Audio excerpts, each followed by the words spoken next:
All right. Hey, everyone. Meteorologist Aaron Tuttle. Been watching these storms here for a while behind the scenes, and they're just now getting to a point to where they might try to produce a funnel or a tornado. They were struggling just to get a wall cloud going for about half an hour there, but they were new in development, so they're kind of getting a better atmosphere. So we'll take a look and see how things evolve and change here. So thanks for joining me. Make sure you like and share and tell others about this live broadcast. They can also get the information that they need to stay safe for the remainder of this evening. And we're probably going to be on off and on for a while. The tornado threat and the tornado watch continues up until about 10 o'clock tonight, so that is where the threat resides. Now once we head into 9 o'clock, they really should start to diminish, so it's kind of in that early stage for that type of activity, but it'll be something we'll have to watch here as the shear in the atmosphere is conducive for producing some tornadoes this evening. So again, thanks for joining me. If you're going to be watching this, also make sure you have my weather app, AT's Weather to Go. That way it'll fill in the blanks when I can't cover your particular storm at that very second you'd like some information, and it'll tell you what you need to know and tell you if you need to seek shelter as well. It's available on Apple and Google Play. So without further ado here, let's get into business. We're going to talk about what you can expect. So I know there has been some reports that Reno had their tornado sirens sounding, and it was just a, it was a nervous reaction only because of what happened the other day, so it's understandable. But there was no tornado sighted. It wasn't going to produce one at the time. It was just a case to where, hey, we've got a heavy storm coming in, and they want people to be aware. So think of it this way: outdoor sirens a lot of times are used for awareness for you, and it's typically a last-minute awareness because it usually means you're not paying attention if that's the last thing you hear, and so you don't want to rely on that to take shelter early. So just kind of keep that in mind.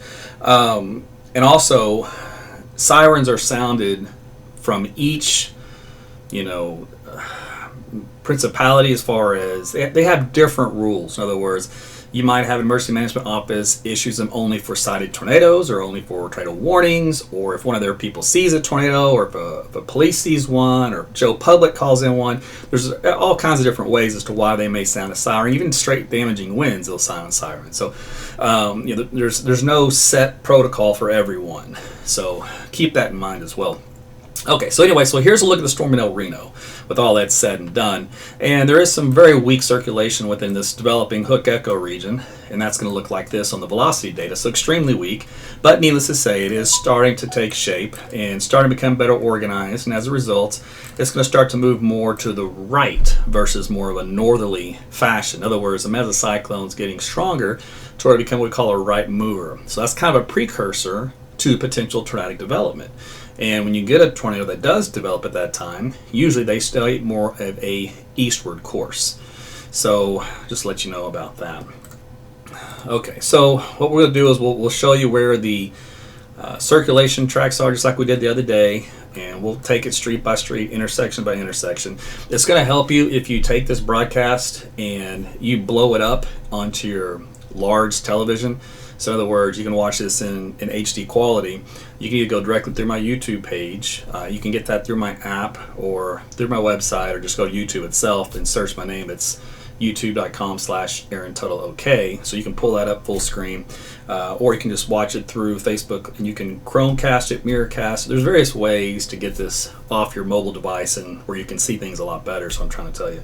So make sure you utilize that option. Also, closed captioning for this event will only be available on the main Facebook page. So it will not be available on the Patreon page or the YouTube for this event, but it will be available on the main Facebook page. So if you're interested in closed captioning, make sure you take advantage of that. And scrolling across the top is how you would enable that on your device or your computer screen.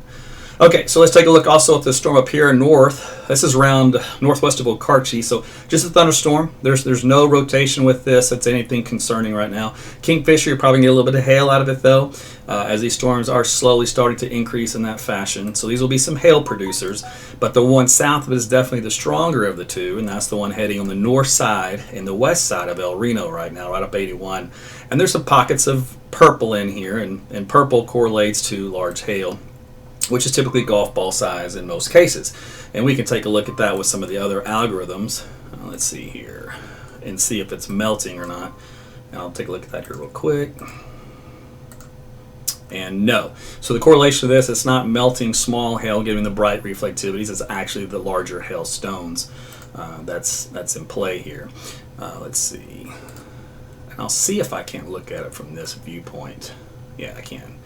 Alright, so in this viewpoint, the hail sizes are held being aloft up around 30,000 feet. So that's the growth layer of some of the larger hailstones.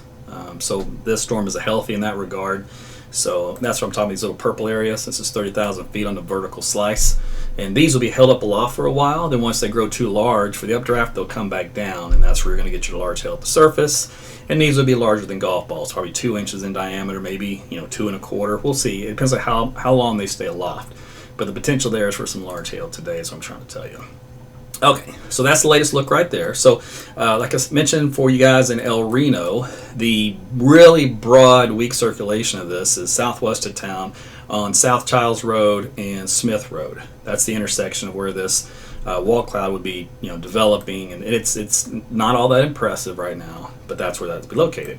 We did have, I guess, what you may call a pseudo-looking wall cloud for a while in this one that went through a card sheet, but it's since kind of fallen apart.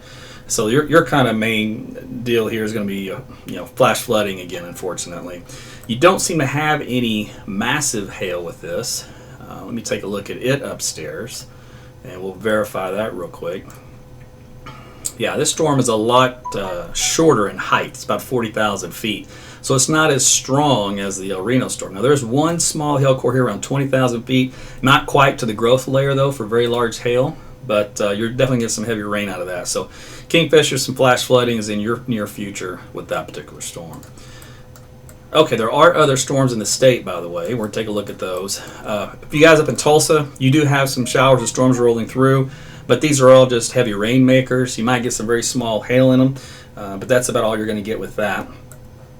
So we're going to go back down here to southwest Oklahoma. So we'll start at Gracemont in Caddo County. So with this one, there's some indication of pockets of some large hail. Otherwise, that extends on down 281 through Anadarko, Stecker, Boone, Apache, and then back down toward Elgin and Lawton. But no rotation to any of this. These are all more line segments.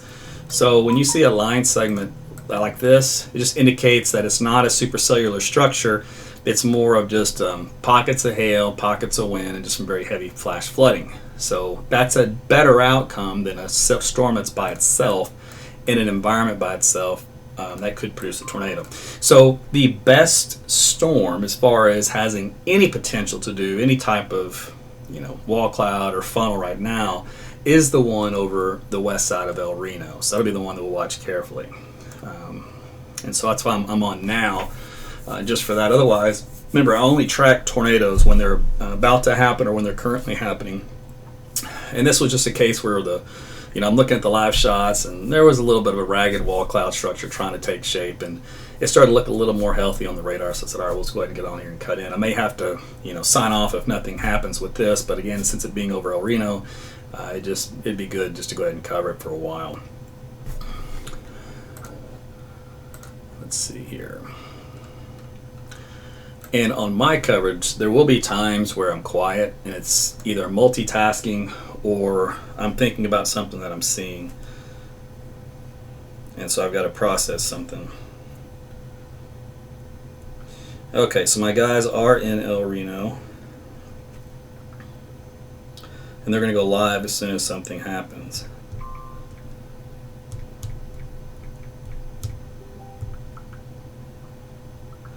And they're telling me the sirens are still sounding in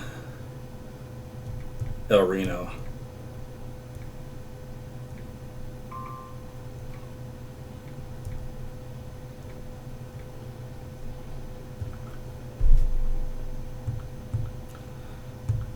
Okay.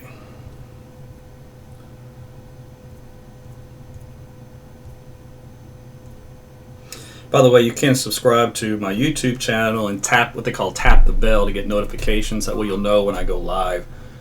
Just in case Facebook doesn't notify you.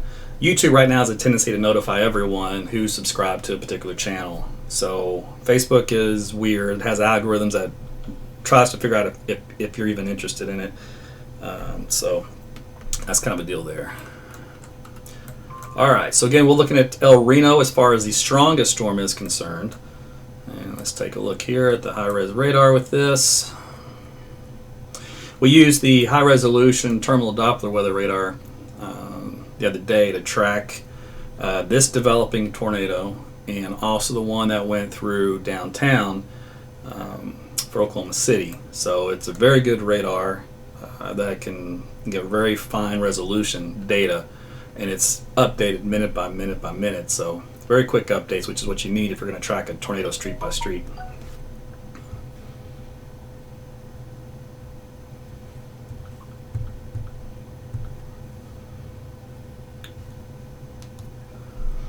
Okay, so in this particular case, I see a lot of convergence with this storm line, but no circulation that is of any concern for the time being.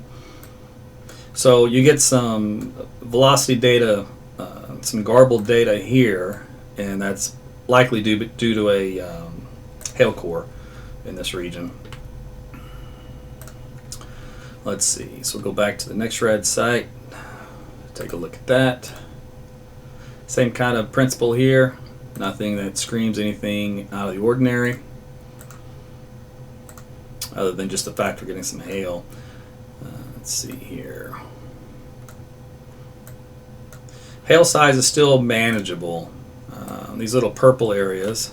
Now I've got the screen split in two, by the way, so that way I can correlate the right and the left, and I can pick different products. That way I can kind of see things better. And on the right, the hail is not overly large, because if it were, these values here in red would be in gray or blue. So it's just a lot of smaller hail with this. So I'm guessing it's going to be under golf ball size for that. So there is a report here. Matter of fact, the last report that came in was 10 minutes ago. It was pea-size hail, but that was earlier part of the storm. We'll see if a new report comes in for that, for this recent batch that's coming in. Let's see. So these are some cool dual pole products, which basically kind of highlights, areas of hail and how you can interpret the hail size. And actually, this little spot here that we talked about, it had a lot of this orange in here, which indicates melting hail. So a lot of this is melting hail. So the stuff we were holding aloft looks like may have been coming down and melting on its way down. And that's what's helping to keep the sizes of the hail smaller.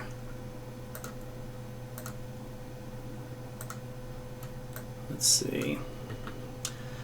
In here, we take a look at this one core to this one core. There's some gray on this west side, so we're getting pockets of some larger hail, probably larger than an inch, but a lot of it's about that or smaller. And so we'll see if that trend continues. Regardless, though, still looking for any signs of rotation and that would cause a tornado, and at this point in time, not yet. But I know sirens are still sounding in El Reno just because of that situation from the other day, but not because of a tornado currently. Down the line, Gracemont, still 281, some heavy rainfall, all the way down 8 and 277 through 44, all the way down to Lawton. That's all it is, just pockets of heavy rain.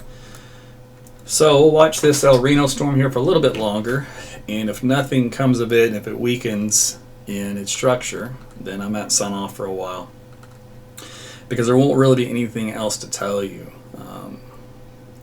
That's it. In other words, typically if I'm on the air, it's not a good thing. You don't want me on the air, because that means I'm covering tornadoes.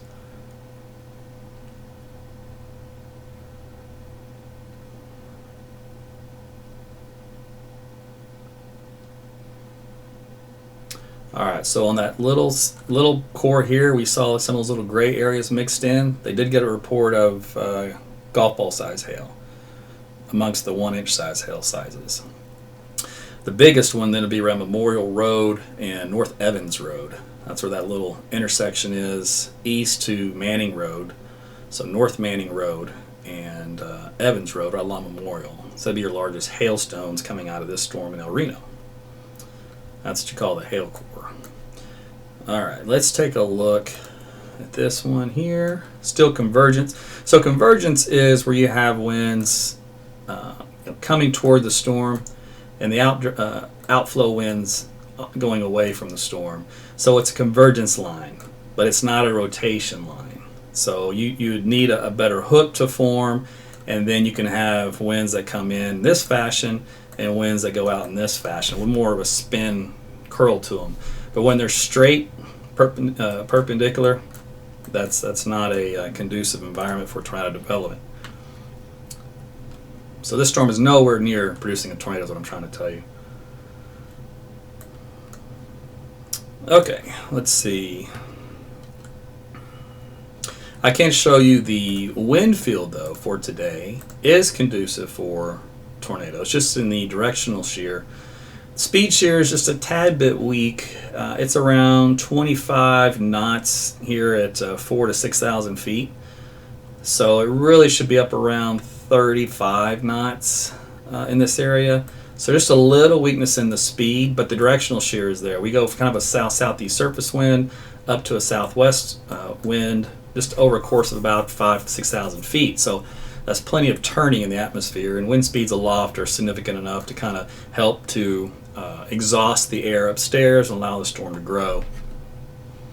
So as you can tell, the cap has broken in certain areas. It's not a widespread area, but where maximum heating has happened in the mid-80s on the dry line, we're getting that development.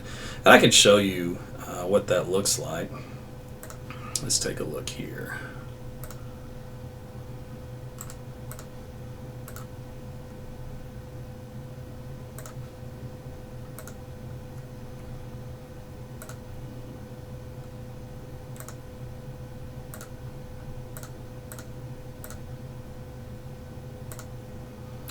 Okay, so this kind of gives you the idea of the states, highways, intersections, all that stuff.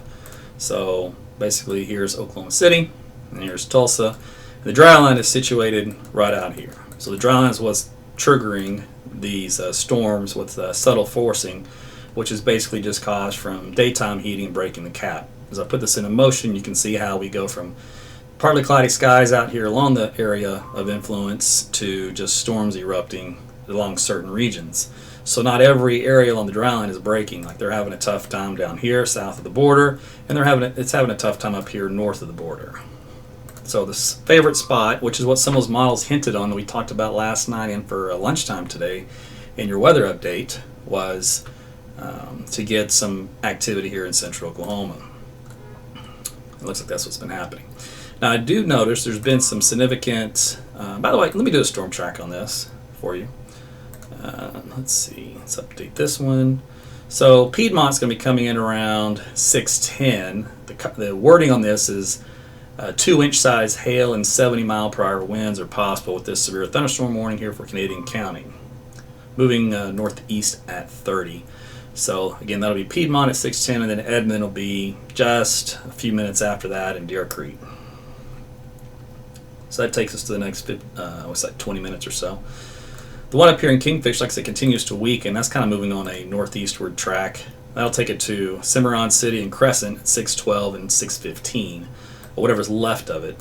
It's having a tough time with the cap. In other words, it looks like it's really having an issue trying to get rooted, and it's fighting against the environment that it's coming in. So it's not as gung-ho as the one here closer to the metro. There's like a new cell trying to go up here in Medford. So on the satellite picture, we didn't see it there, but on the radar, it must have popped up here in the last scan or so. So it looks like it's trying to break the cap now across far northern Oklahoma. That would take the storm into Kansas. And there are some other storms, but they're way up here in the Kansas City, just southwest of you guys. So a lot of storms going in that risk of moderate weather, severe weather up there. So here in Oklahoma, Tulsa also, you guys are getting some showers and storms moving through, but these again are non-severe, just some heavy rainmakers.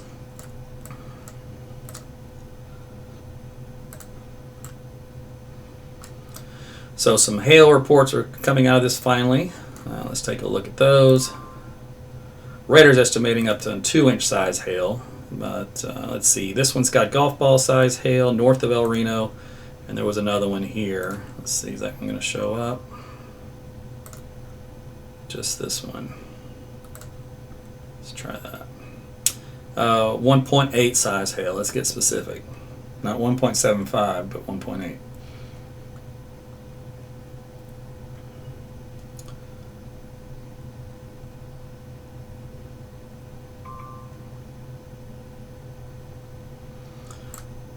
So the other issue for potential tornadic development, like I mentioned before, is you need a storm to be by itself in this environment.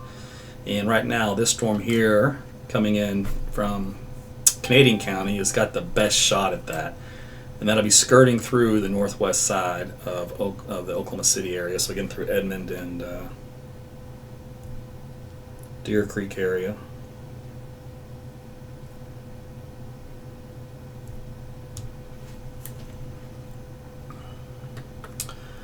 There's a new report on the hail. Let's see if I can read that one.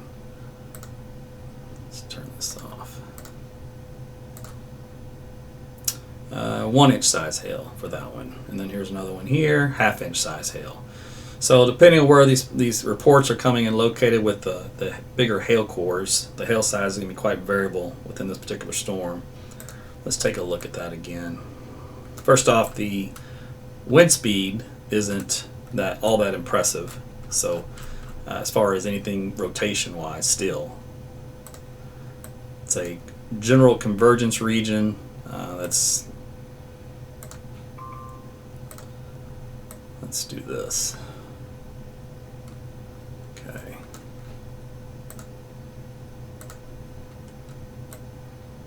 I'm going to look at three-dimensional view.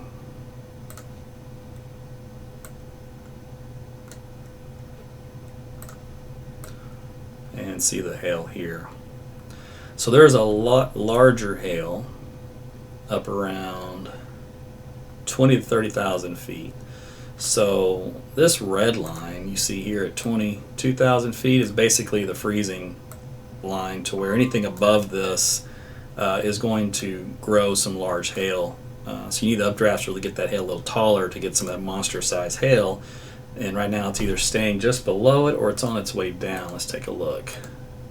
So there was, I'm going backwards in time. So yeah, some of that hail did fall down, and that's what's coming to the surface now. Okay, but there's still plenty of hail aloft. All right. So Reno, you guys kind of dodged a bullet as far as some of the biggest hail goes. Let's take a look here. Some other products. I'm going to kind of go slice it through that stronger hail core area. So this is just another way of looking at it, and more of a flat plane, but still looking vertically. So here's that freezing line of 22,000 feet in red, and you got most of the hail not quite getting up here to grow extremely large, but a lot of this is coming down here probably. So you're going to get some more hail coming out of this storm. Let's take a look at this. Yeah.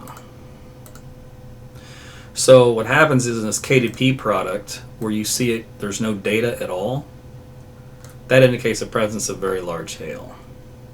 And when you co-locate that with the ZDR values in gray, which is in that same region, there's a lot of gray in there, again, that's going to be some very large hail. So over golf ball size, basically.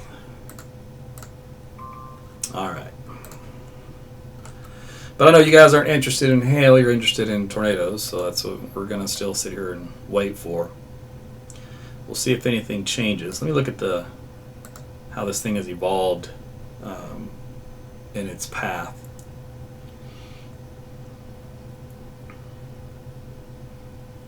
Still moving to the northeast. Let's take a look at a closer view on the velocity data here. Okay, so starting to get a little bit more inflow to this storm. So this is how the red kind of feeds into this region, and then how the greens come out in this way. So green is the wind flowing toward the radar. The wind is the wind flowing away. So green and red is toward and away, and you want to get those to spin close to one another, within a mile of each other for a tornado development. And tighten up and become what we call a couplet. So you would, in that case, look for, a very strong area of green here and a very strong area of red there. And then once that happens, that's your couplet, and then you've got your tornado in the middle. And it hasn't happened yet, but this is just kind of on the beginning stages of that. And I'm seeing a wall cloud that's a little bit better organized now, a lot lower than what it was before coming into Piedmont. And so that's this area.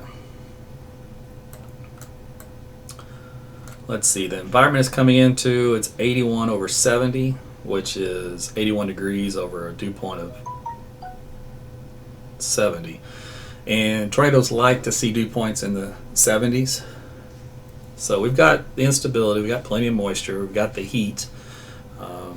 The question is, the cap strength, and that seems to have broken in some areas.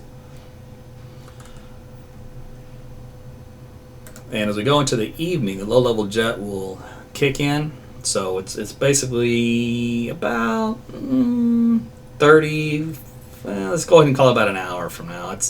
It starts to really kick in as you head about 7 o'clock right now, and that'll add in a little extra wind to those lower levels and give the storms the one ingredient right now it's missing, which is those faster wind speeds I showed you, how they're kind of a little low currently. So that will help with that. Alright, see anything else? Nope. That one little shower up here in Enid still trying to get going, and we got that one little shower north of Medford. It's not having much luck, but it's moving north into Kansas here momentarily. So the one in Okarche and Kingfisher is continuing to fizzle. It's just a heavy rainmaker at this point.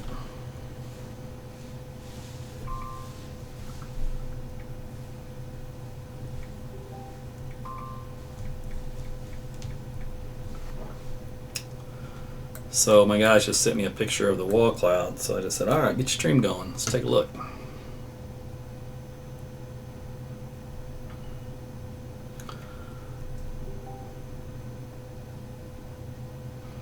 All right, they're repositioning so I can get in front of this. So the wall cloud is between El Reno and Piedmont. So to give you a frame of reference, and then I'll give you the street here. So coming up on Northwest 150th Street and on Gregory Road. North Gregory Road and Northwest 150th, coming up on Cimarron Road and State Highway 3 here just a second. So that is where the developing wall cloud is what you're going to be looking at.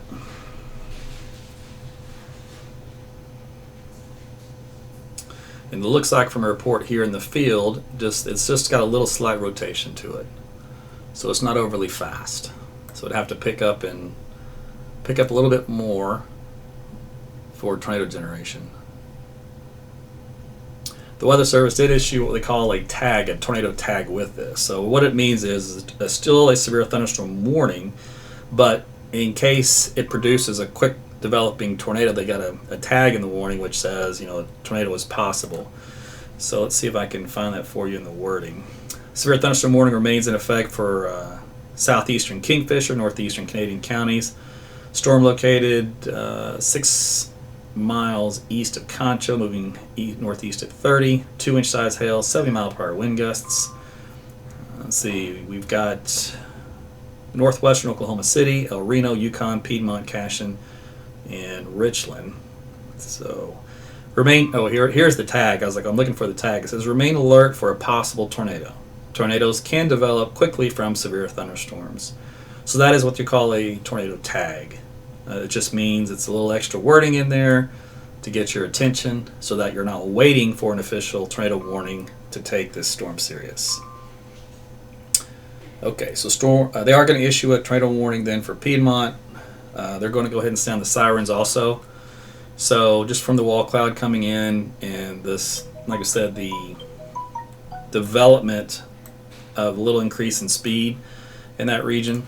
So to play it safe, they're going to issue the tornado warning. Sirens, let's see, down in Sterling. Let's take a look at that.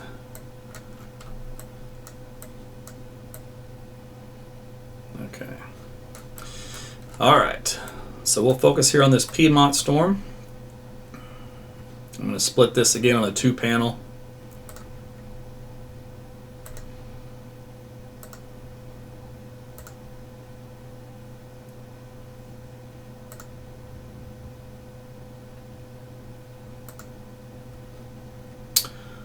the velocity data, it's about 2,000 feet. Not overly impressive.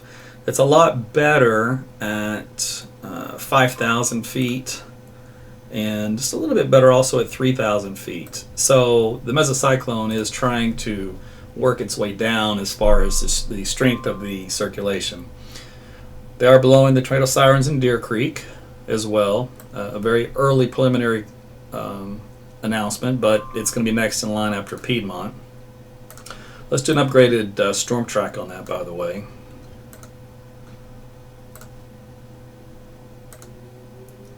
Actually, I can hear the sirens now here in Edmond. So they're blowing sirens in the northwest and west side of Edmond, so you guys know that. Piedmont's coming up here, though, in about 7 minutes, and after that, of course, it'll be Deer Creek and Edmond. So tornado sirens are being sounded as a preliminary cautionary measure. There's no official tornado at this point in time. The storm, though, is kind of continuing to rotate just a little bit more to the right, meaning more of an eastward fashion. So that will take it through Piedmont, and it will take it through the north sides of Edmond. If it turns a little bit more too much to the right, it'll take it through central Edmond and then along the Memorial Turnpike. So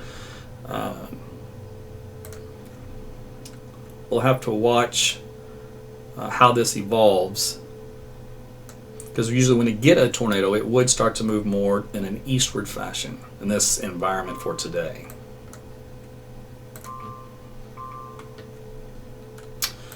So let's see here. We're starting to get a little better of a hook.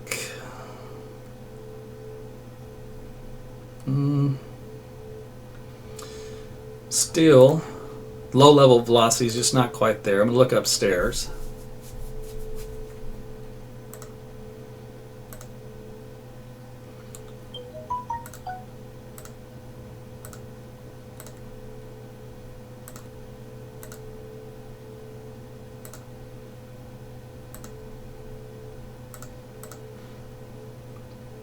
Yeah, just not quite developed yet. And looking at about 1,700 feet elevation on that scan.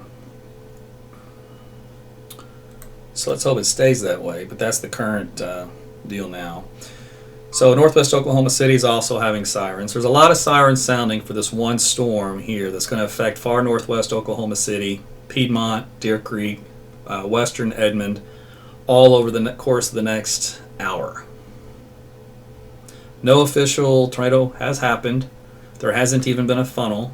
Just we've got the circulation just kind of slowly trying to develop surface base versus mid-level. But Piedmont, you to be in your shelters as this particular storm approaches you from the west.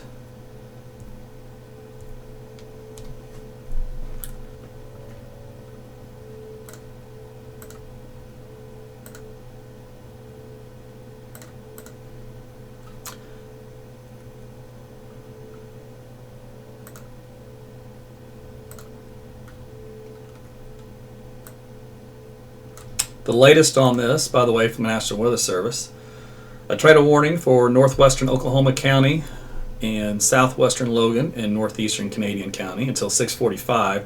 5:53, a severe storm capable of producing a tornado was located 5 miles west of Piedmont, moving northeast at 35. Hazards are a tornado and hail up to 2 inches in diameter. Radar indicated rotation, and a reminder not to be in mobile homes. They'll be easily damaged or destroyed. And to stay away from outside exterior walls and windows. Seek shelter in the middle part of your home or business, lowest floor. We've got right now, in the meantime, it's northwestern Oklahoma City and Piedmont for the initial places that need to take shelter immediately.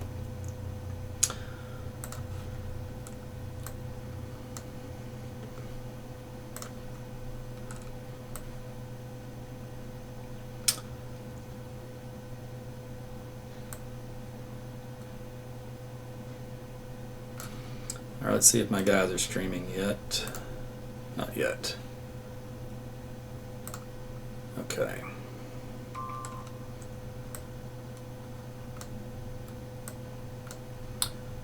So what we're going to look for here is the tornado, well, could call it a tornado track, but basically the rotation track.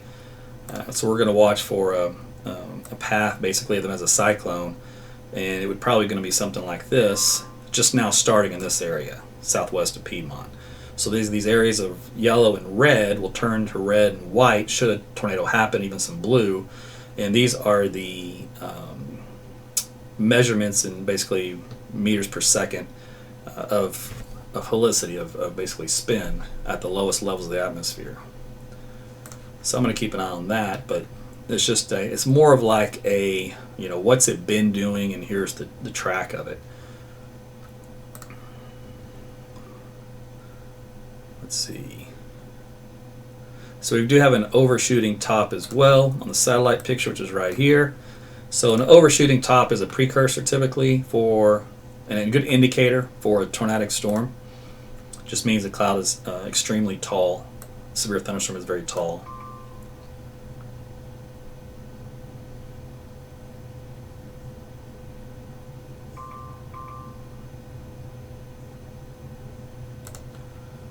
Alright, so just nothing impressive as far as radar goes on the velocity side. Hail size, though, it's still coming up quite a bit. This is going to be on Cimarron Road in Apache Northwest and also Arrowhead Northwest. So that's the intersection of where you're going to get the strongest hail, the biggest hail, I should say, out of this particular thunderstorm. The environment that it's moving into is conducive for more development. So we'll be watching this one. So someone posted earlier, and let's see, what time was this? About 6 minutes ago, what they called a long horizontal funnel. So that basically is a vorticity funnel. It's not a tornado type situation. It just means that there's a lot of vorticity is spin that's feeding in to the inflow notch of these storms. AT, we are in Piedmont. Our stream is up. We're trying to get positioned to give you a shot of this. I'd say it's broad rotation. It's tried to tighten up a couple times, and then it kind of falls apart, so it's still in the developing cycling stage. All right, I appreciate that. We've got your feet up now. Anytime you see something of interest, just pipe in.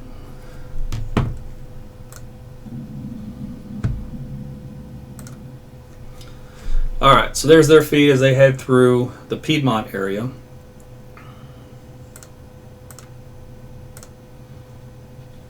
So we'll take a look and see how those end up coming out.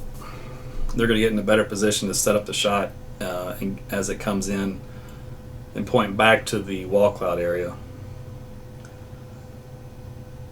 Okay, so while they're getting that, we'll come back to that here in a minute. So Piedmont, just remain in your shelters. This is just precautionary. It's just for safety's sake. Like I said, there's not even a funnel right now. It's just a wall cloud. So that's good news for you, but just stay in your shelters until this little area moves through. It's right up Highway 4. So just, again, this will be through your region shortly. And then you won't have to deal with that one anymore. There'll be some significant hail passing well north of the city. It'll be coming up on Piedmont Road and Moffett, and also the county line. So that's be the largest hail. Let's take a look at the high-res radar here.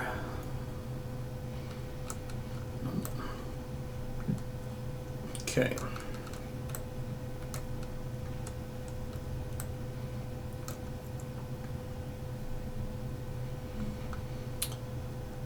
All right. So if you want to call it rotation, it's basically Arrowhead and 4 is where you'd see the wall cloud. And that's all you're going to get out of it at this point. That's where that is located.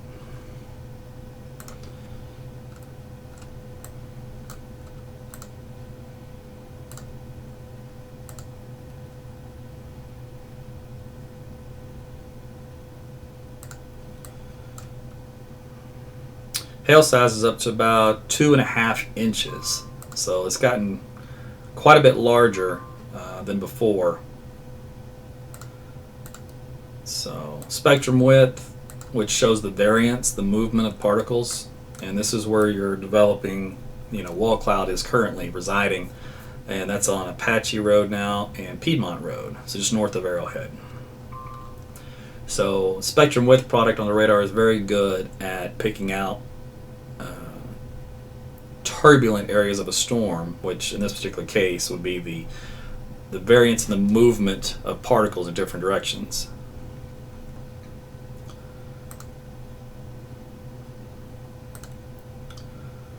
Alright, so this part of the storm that's circulating is passing well north of Piedmont, and because of that, it's not moving so much east, it's actually kind of moving more northeast.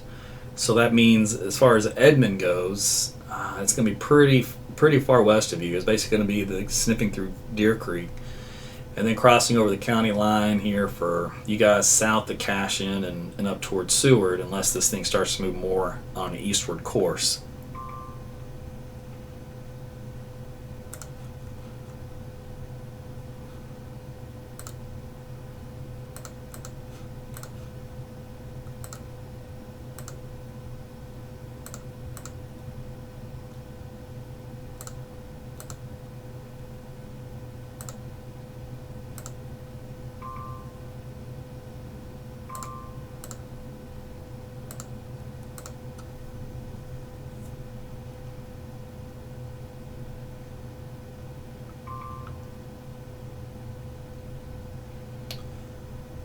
So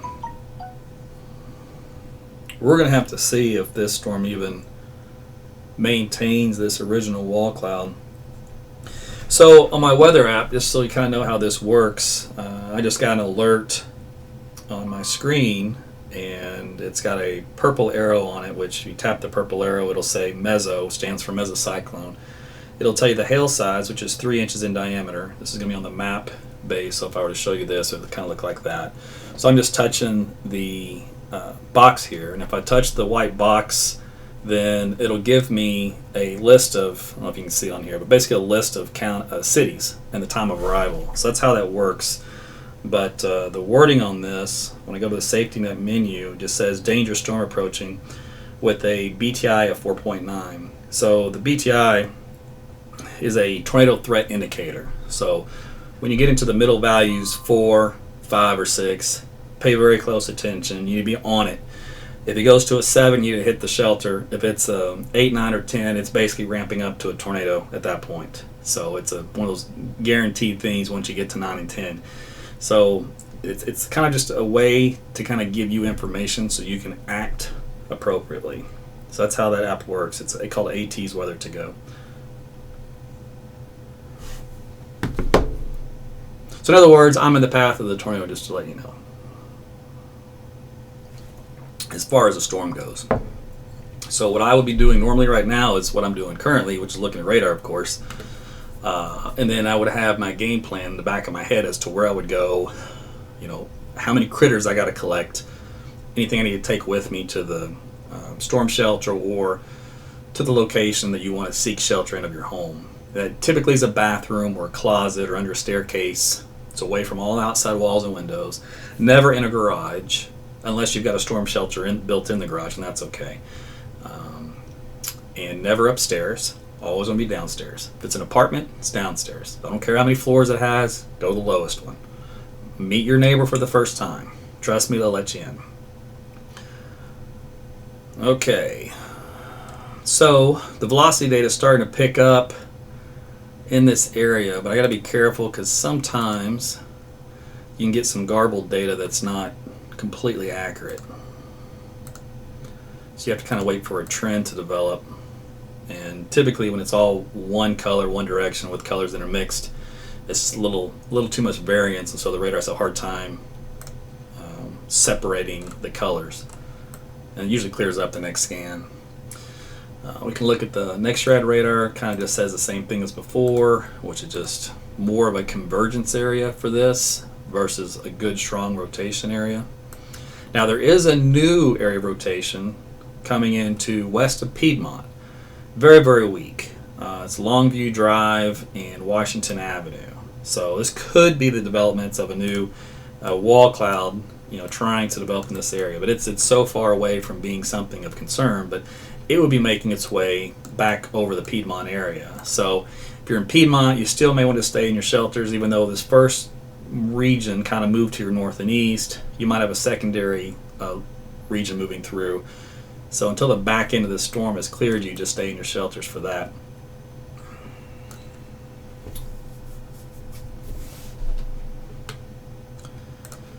Okay.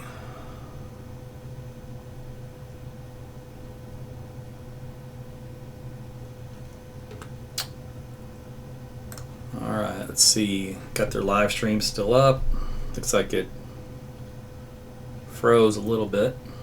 We'll get them going here. Just want to let you know your live stream froze.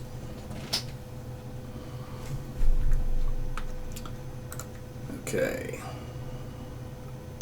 We're actually getting new development, trying to build back out here on the dry line west of our storm we're watching. And let's see, anything up north. This one guy here just didn't have much luck. It's now moving into Kansas. And we got some storms still kind of going in more of a linear fashion down here in southwest Oklahoma. So we're not through with this by any stretch of the imagination. It's just more to come. Alright, so this is our rotation track we outlined earlier. And you can see it's kind of skipped. It was somewhat decent in a couple of areas, but not the whole time.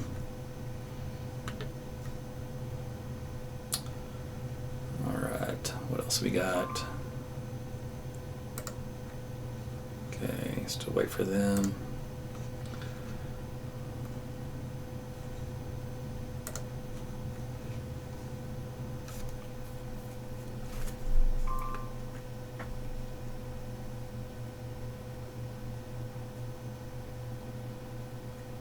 So I'm only focused on this one storm because it was for tornadic potential. It was the only one to be concerned with for the time being.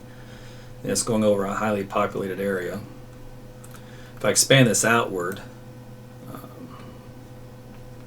the only other severe storm is one down here in Lawton that kind of covers through 44 corridor and Rush Springs. Let's do another storm track on this guy.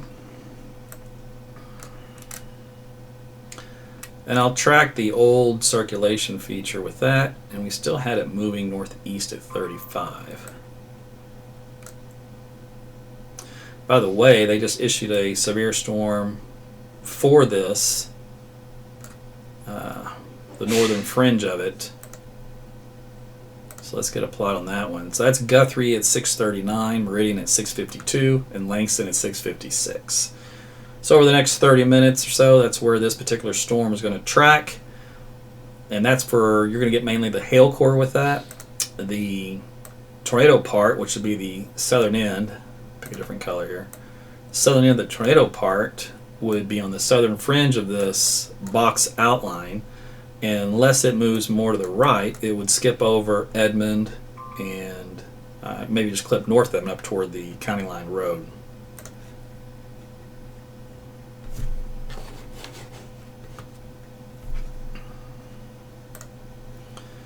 Okay. Let's see what the new wording is on this, by the way. Oh.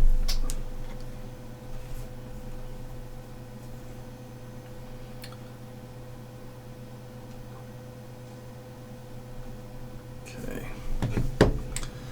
All right, so the wording on this one, let's see here.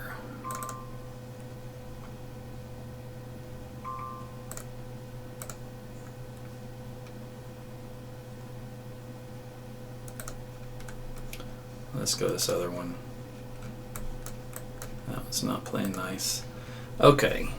Severe thunderstorm warning for southeastern Kingfisher, northwestern Oklahoma County, southern Logan, and northeastern Canadian County until 7. At 6:12, severe storm located 4 miles south of Cashin, moving northeast at 40. Hazard is 2-inch size hail and 70-mile-per-hour wind gusts.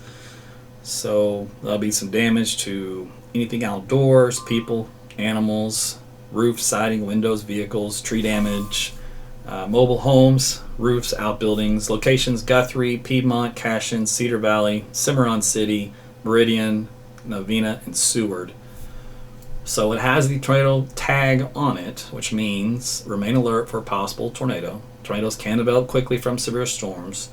If you're spotted a tornado, go in at once to the basement or a small central room in a sturdy structure.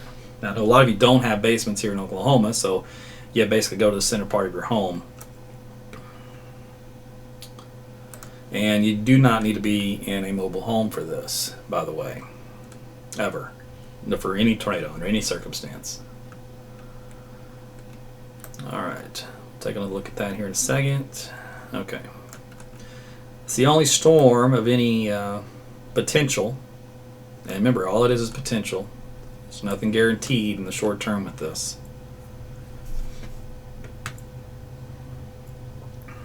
There's nothing on radar to indicate anything imminent or immediate.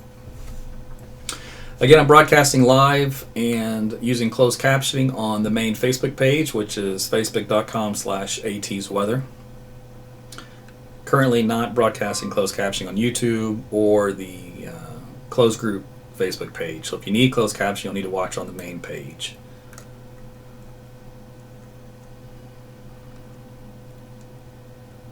And if you want to know how to enable that, just read the top of this, and it'll tell you how to turn on closed captioning for your device.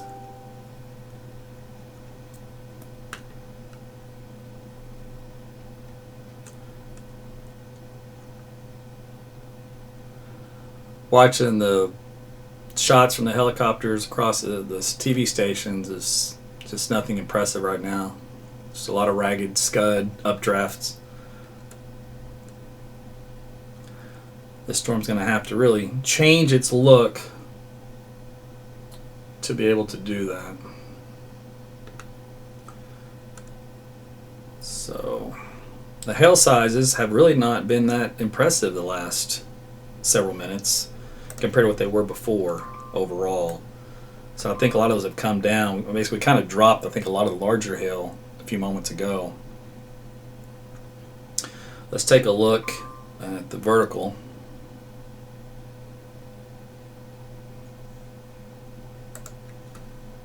Let's take a look here. Draw that bigger. So there's still plenty of hail aloft, up around 30 to 35,000 feet in this core, and there's some coming down at the surface as well. So still a strong storm. You got a mixture of hail still being grown and some making its way to the surface. Let me go and take a look at the surface stuff here. ZDR values are still quite low. There are a lot of grays. So that should be some decent sized hail. And KDP is missing that environment, so some good sized hail there too.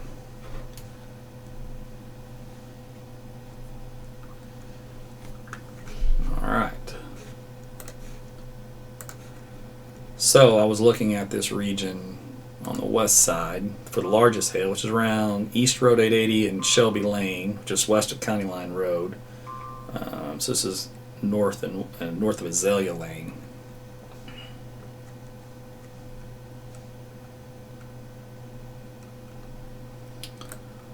So we'll just sit here and watch it. But there's nothing that is going to produce a tornado anytime soon.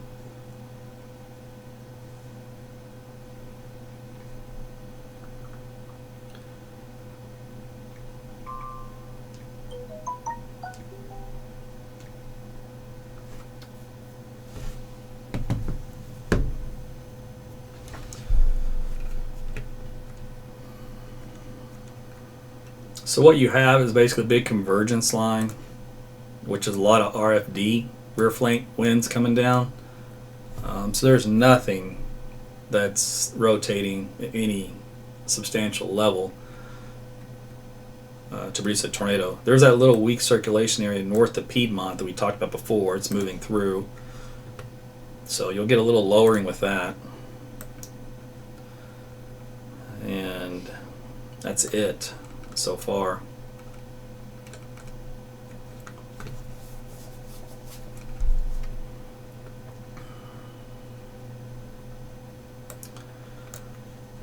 So let me see if I can show you something here.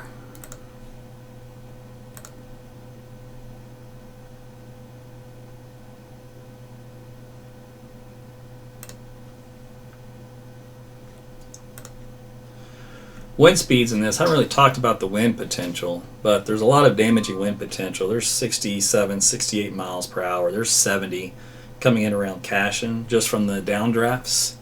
So you could still get some significant wind damage with this, along with the large hail. So that's some hail, wind-driven hail, I guess what you can call that. It's one thing I wanted to show you. And the wind shear, this is the azimuthal wind shear. And you'll see this on TV called a rotation tracker, and that's not what it really is. It's not actually rotation, it's tracking. It's just basically tracking the convergence of where there's a lot of shear along a leading edge of a confluent zone. So, and it's usually over a large area. So covering, in this case, it's covering like 5 miles in length on either end. So just because there's it says rotation tracker, it doesn't actually mean necessarily what that title says. The product cannot be used like that in all aspects. Like, for example, this is what they call the gate-to-gate shear product, and this is more of an indicator for tornadoes because you want that shear to come up what we call locked in gate-to-gate in a small region, not an elongated curve or arc. So, and even in this particular product, there's a lot of more of the shear look to it. It's over a large area like this and this. There's that little weak signature back here over north of Piedmont, but that's so weak it's not even worth talking about. But this is another product for that. And then if I, let's see, pull up this guy. Let's see, let's do what we have on here.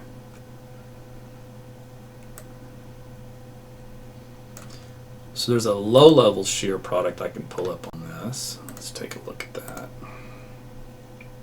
Let's see how that looks. And see if that even shows us anything of value.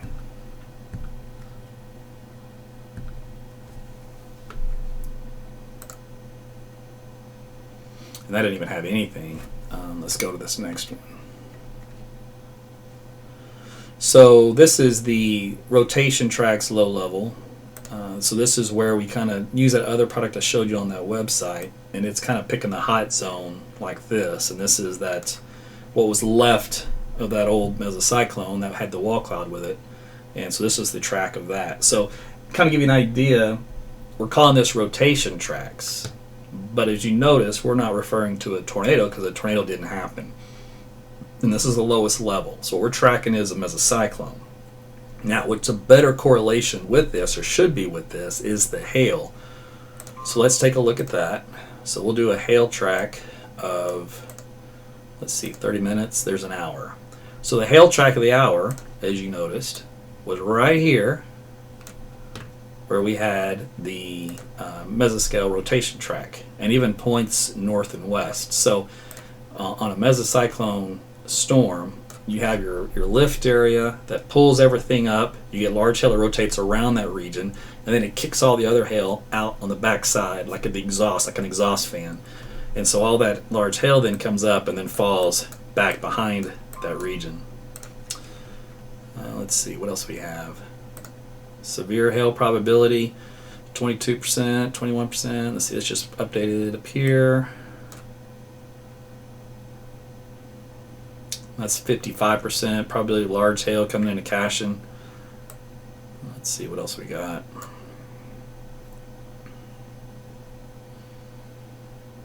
I think that was it. We'll do 30 minutes of the hail track. So the hail track on the 30-minute deal is coming up around 1.8 to close to 2 inches. Here's 2 inches out here west of Piedmont. Kind of give you an idea. So it's just some neat products you can use, sometimes good in real time and sometimes after the fact. The tornado warning, by the way, will remain in effect until it expires, but they're not going to renew it. And frankly, because we don't have anything that's going to produce a tornado right now. That's a good thing. Okay. Let me see what other products do I have on here.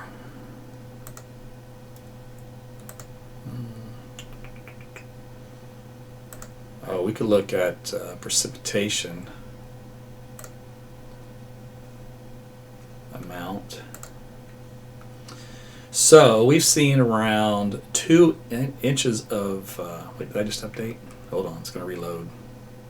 There it is. So about 2 inches of rainfall out of this, just over a 1 hour period, or actually a half hour period, to tell you the truth.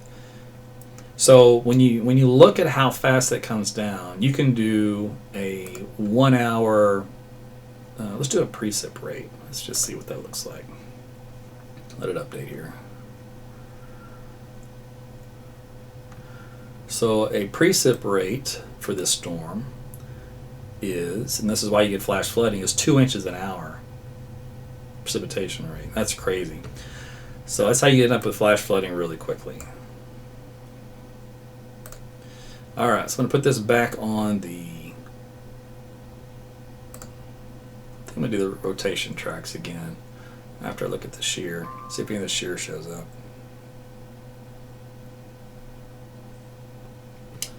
All right, that's low level shear on the east side.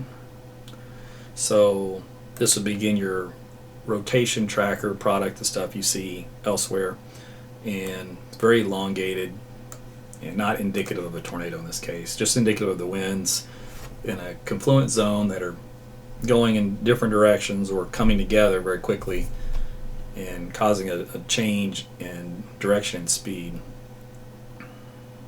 So I'll go back to the rotation tracks and then turn that off, get the radar back on here, and then we'll take another look.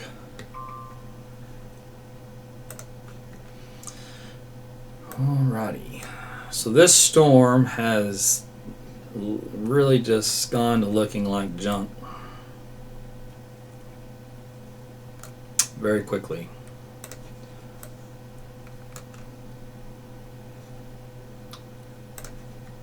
Yeah, very quickly. Let's do this.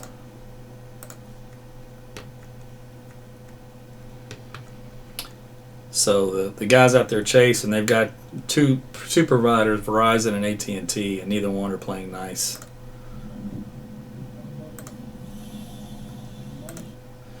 So this is their storm they're watching coming in to that region we talked about for Piedmont area.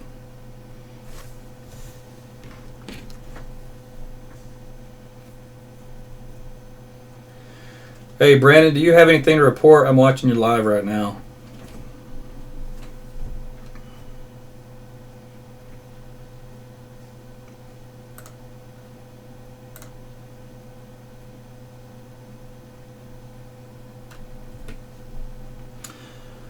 So we're basically watching this lifting scud area.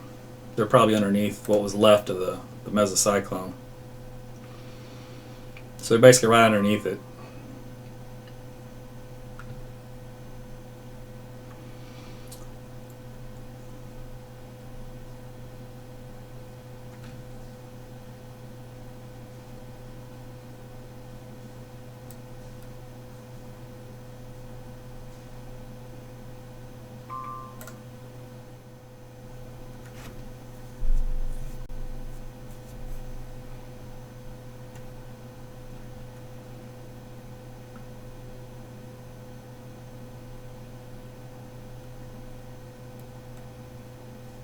All right, we're just sitting here just kind of watching their feed here for a second, and they're going to get back in a better position, and we'll see if they come up with anything. But as of now, nothing exciting to report, which is a good thing in this case. Satellite viewpoint still shows some storms out here going strong in southwest Oklahoma. There are a couple looks like of overshooting tops, but they're in a large cluster, so they're updrafted to fight one another. And then the Weather Service is going to just cancel the tornado warning. They're not even going to let it expire. They're just going to go ahead and cancel it. So that's good news. And then we got some new development still trying on the dry line up north, but just not really going very well. And some new stuff still trying out here west, but having a hard time. So cap is still holding in certain areas of the state, is what that means.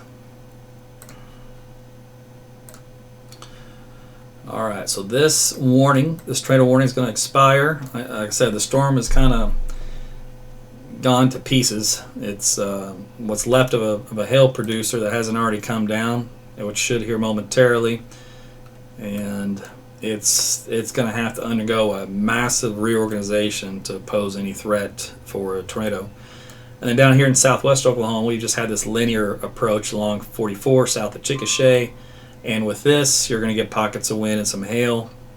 And for any type of tornado action, it's going to have to either separate or something develop out here on the leading edge in this line, and maybe more of a QLCS type tornado rather than more of a mesoscale type one. So we'll just have to wait and see. But that's about it. So basically, I don't have anything to tell you other than the fact we got our typical garden variety severe storms moving through Oklahoma for our spring, which is large hail and damaging wind. And there's no threat of a tornado anytime soon. So what I'm going to do is I'm going to sign off and keep watching. And then if this storm up here eventually gets its act together, it would be east of I-35, east of Guthrie, probably by the time that happens. So for you guys up around Tulsa, for example, you've got some storms you'll have to deal with here eventually this evening as these things kind of move in your area. Then we'll see if that southern area can kind of go from more of a linear look to more of just an isolated storm look. But this kind of goes with the forecast from lunchtime today when I mentioned we'd only have just a handful of storms that would break the cap today. And large hail damaging wind, main threat, low risk for a tornado, but definitely still there. And so with the low level jet kicking in, and we still have a few hours to go, we'll see if any of these can manage to do that. They really haven't gotten close. The best thing they've gotten out of it was a ragged wall cloud. That's all. So hope you appreciate enjoying the coverage. Make sure you like and share this so Facebook knows that you're interactive and that you want to see this material, so it will reward you by showing you. You can go to the top of this page if you're on Facebook itself and go get notifications when I go live. And actually on the live feed there should be dots on the right you can tap to get notifications. You can also go to YouTube and do it that way. My weather app. Now on some weather apps, or excuse me, some phones, when you open up my weather app, AT's Weather to Go, and you click live stream, the YouTube will give you an error. Now, why that is, I don't know, because it works on my phone. It doesn't work on everybody's phone. In that, there's like a little red bar with a magnifying glass, like a search, but there's 3 dots to the right of that. If you click those 3 dots, a setting pops up, and you can say change to desktop, and then it'll work inside the app. AT, it appears to us that... All right, he was going to give me an update. Try that again, you cut out. Or you can just go to the YouTube channel direct. It's youtube.com/Aaron Tuttle OK for Oklahoma. And then you can get to that through the app on your smart TV, and that'll allow you to watch this in 80-inch HD size resolution if you want to. And I think that's about it, what I want to say for right now. I appreciate you guys' support as I've been covering these storms for the last several days and giving you guys forecasts and tracking the tornadic producing thunderstorms. If you'd like to support me, become a supporter. You can check out the Facebook fan subscriptions, and there's many ways. You go to my website, aarontuttle.com. There's a donate button there. You can click on that. It gives you many options you can join. Several of you have joined the closed group Patreon community page. So if you like weather and you're very weather oriented or weather savvy, or you just maybe have let's call it a healthy fear of weather or irrational fear of weather, it's a good community to be in because they help each other out and they post a lot of good information. And one of the things I really like what you guys do is when we do these broadcasts and you're in the chat and someone comes on there and says, hey, I'm new, what do you say? Give me an update. And you guys will come up and go, hey, he said, don't worry about it, or there's nothing threatening right now, he's watching it or whatever. So you guys are very good at helping your fellow man out, and that's very, very good for everyone. And I use the term man as in mankind, so man, woman, child, all of it, old, young, doesn't matter to me. So the more information go out, the better, to make sure everyone's informed. So Before I let you go, I'm going to take one last look at the radar, and then I'll see if there's anything that strikes my attention.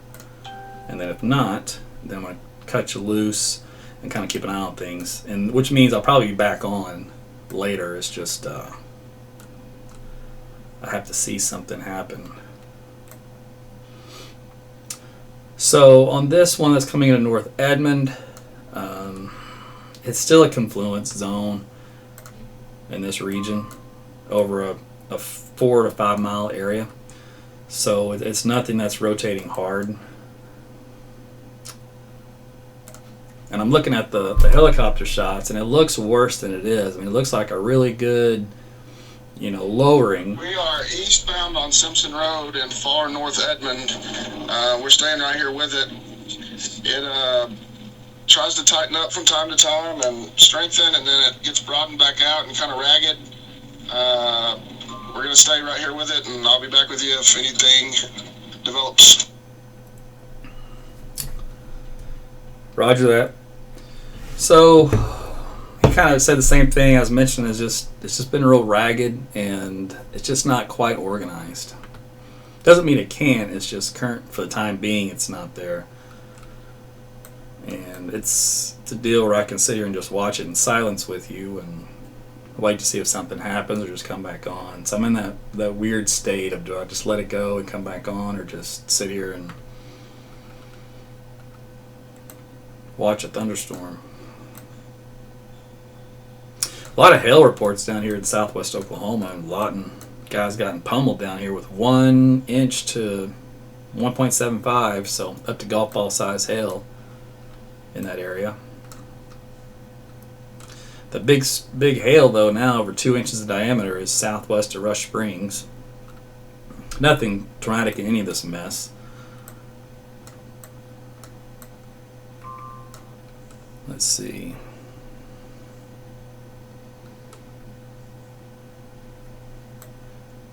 Let's go back to their feed, see if it's still up.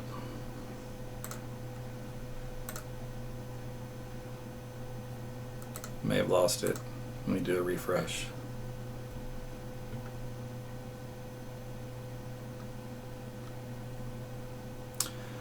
So my Twisting Fury Storm Chasers is Chance and Brandon. And Sammy's in the back seat working all the magic on getting the signal out. So the 3 of them are out there chasing here north of Edmond. He's up near the county line road, I believe. And so this is the look to it. And this is why I'm saying on radar you get this long 3-mile look. So it's not a small little circulation area. It's a broad, ragged, diffuse zone.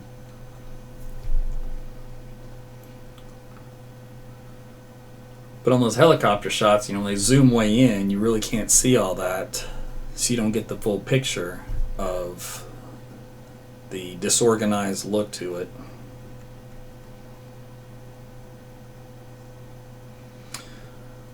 But so they're going to try to, stick with it and see what they can do.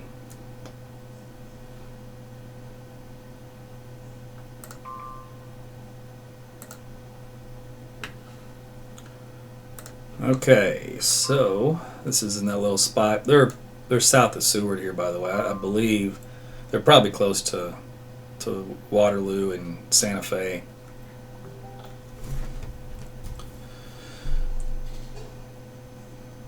A lot of heavy rainfall in Grady County. You guys might have to deal with some flooding down there.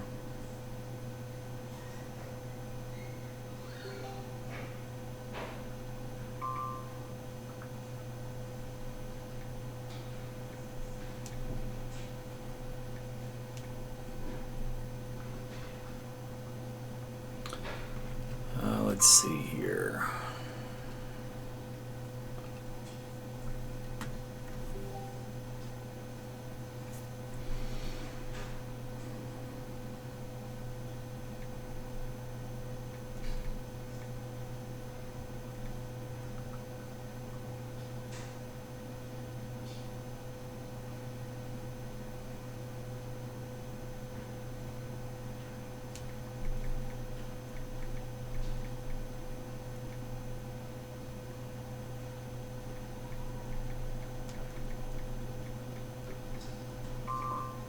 Okay.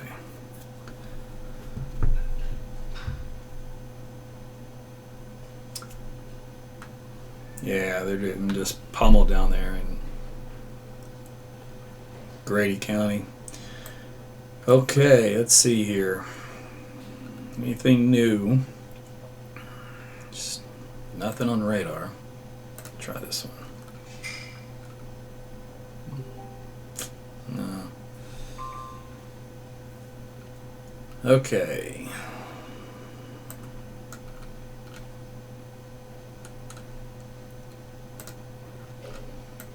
Let's go down south here. So this is Grady County, by the way, just south of Chickasha. So we looked at this earlier. Winnetka and Rush Springs and Marlow. Just a lot of heavy rain in this region.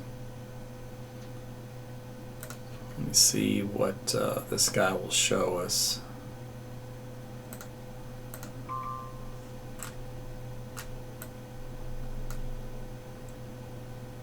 So we can take a look.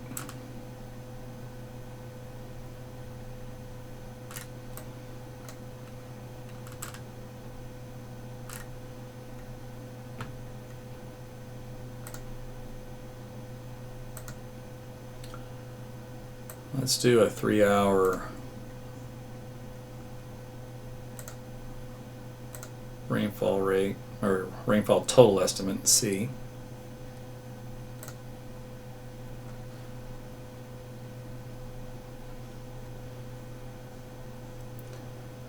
See if that loads.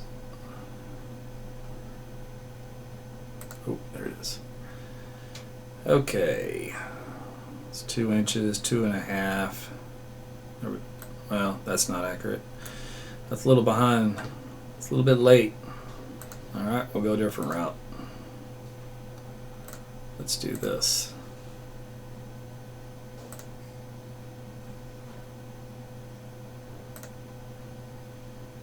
Alright, see what this comes up with. Seen a lot of rising scud in Guthrie. Non-rotating rising scud.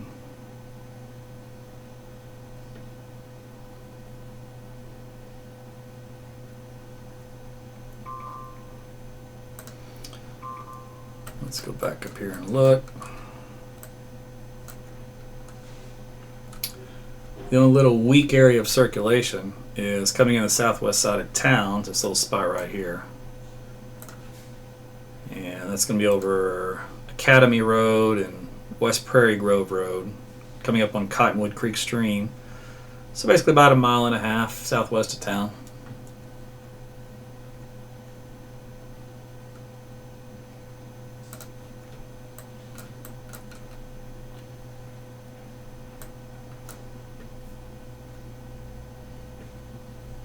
Alright, let's see if this thing showed up.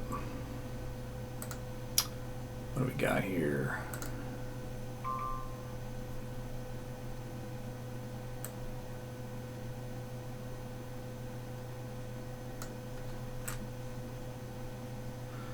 It's not showing me the precipitation totals. It says radar product isn't coming in for some reason.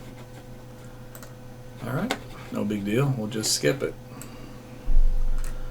We can go to a different way.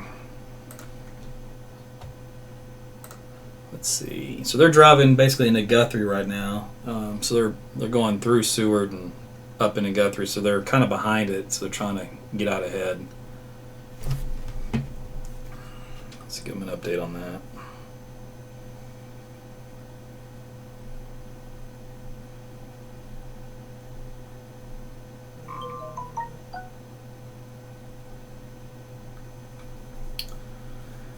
Okay. It's got a pretty decent wall cloud now on the east side of this mess, and they've launched Sirens in Guthrie, and this real kind of a ragged inflow on the northeast side of the wall cloud.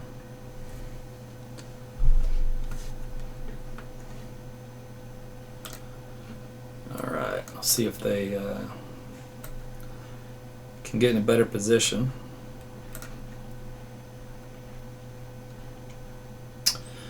So Sirens going off in Guthrie. Like we mentioned, the little circulation center is now coming up on just passed over the creek, Cottonwood Creek stream, and it's over West Industrial Road, so it's on the southwest side of town. So this little wall cloud area will be passing through the southern end of Guthrie. So the sirens are going off, but there is no tornado warning with it. There's just a lot of rising motion. Yeah, we are coming into Guthrie on Highway 33 eastbound. We can see the wall cloud to our south. It's probably 1, maybe 2 miles on the south side of Guthrie. It's the best it's looked the whole entire time right now, I would say that. It looks as if we're on the northwest side of it looking back down at it. It looks like the south. We're trying to blast east to get over to 105 and stay out in front of it. Like I said, this is the best it's looked all day. We're going to stay right here with it.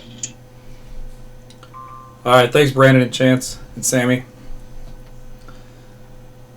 Okay, so there's their view of the wall cloud as they try to catch up to it, driving through a little bit of rain on 33. Our stream is back up. You might be able to see it right now in the shot. Yeah, we've actually got your stream up live right now.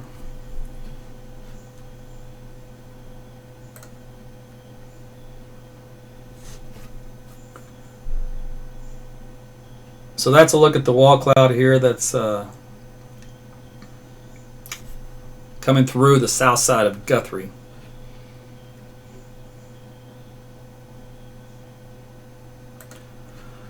So the circulation center, somebody looks like they reported, well, they said they reported a funnel cloud, but what I was looking at was a lot of rising scud motion on the east of the wall cloud, so I wouldn't call it a funnel. But when you're down below and you really can't see everything that you need to see, that can easily be a mistaken report. But regardless, it's coming up on 77 as we speak, an industrial road, East Industrial Road. Let's take a look at this radar. So yeah, that's the latest with that. All right, we'll go back here to their. Oh, they got that. They're parked. Once they get into a better spot, we'll bring that back up. So, you guys in Guthrie, again, that's not an official tornado warning. There's just a wall cloud moving through on the south side of town, and so the sirens are going off as a result of that. And as Brandon said, it's actually looked visually the best it's looked now here in the last few minutes compared to its prior stages when it was going through the Reno area and Piedmont and northern Oklahoma County. So for safety's sake, you know, as far as just to play it safe, you can stay in your shelters for Guthrie. They're going to keep sounding the sirens because of the wall cloud. But at least know that when you do seek shelter, it's not because there's an actual tornado sighted, it's just because of the wall cloud. Now this is lifted just a little bit north, so it's the next block up. So it's coming up on East University Avenue, just east of 77. And it'll be crossing over 33 and 35 here momentarily. So if you live in that area, you'll have a wall cloud approaching with a little bit of an appendage to it, which is just some rising scud motion that can be mistaken for a funnel currently. But that's the location of this particular area of interest. All right, let's see if they've got their shot up. Looks like it froze. We'll go back.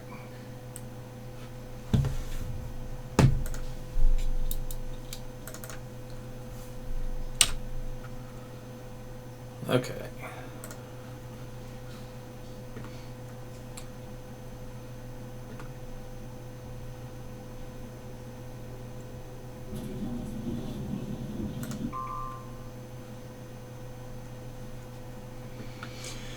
So when they get into more of a clear spot, we'll be able to take their live shot full again. So again, this is Twisting Fury, Storm Chasers, Brandon Pennell, Chance Caldiron, and then we've got Sammy Brents in the back. So they're all chasing that deal. Okay, so we'll have to get back to them once they get their feed back up. But until then, let's go back to radar. And the last known location of this wall cloud area is east of 77, coming up on 35, and coming up on the intersection of 33. So, again, no tornado with this. This is just a wall cloud, which now looking at the looks of it, isn't nearly in that bowl shape it was before. But it's definitely something to watch.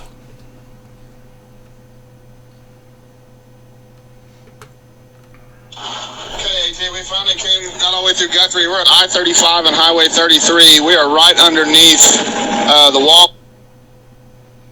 All right, so they're right underneath the wall cloud, which I just mentioned a moment ago. So let's see if their stream is back up.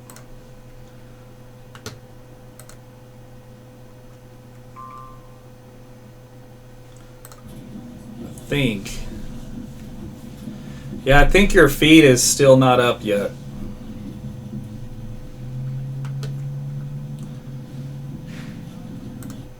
Alright, unless they're just going through a neighborhood street at that intersection. But they have to get out away from those houses so we can see it. Alright, so let's see, what else we got? Alright, so they issued the tornado warning for this. So Weather Service just put this out. The wording on it is going to be an official tornado warning for southeastern Logan County until 7:30. Severe storm capable of producing a tornado located near Guthrie, moving northeast at 25. Tornado and golf ball size hail.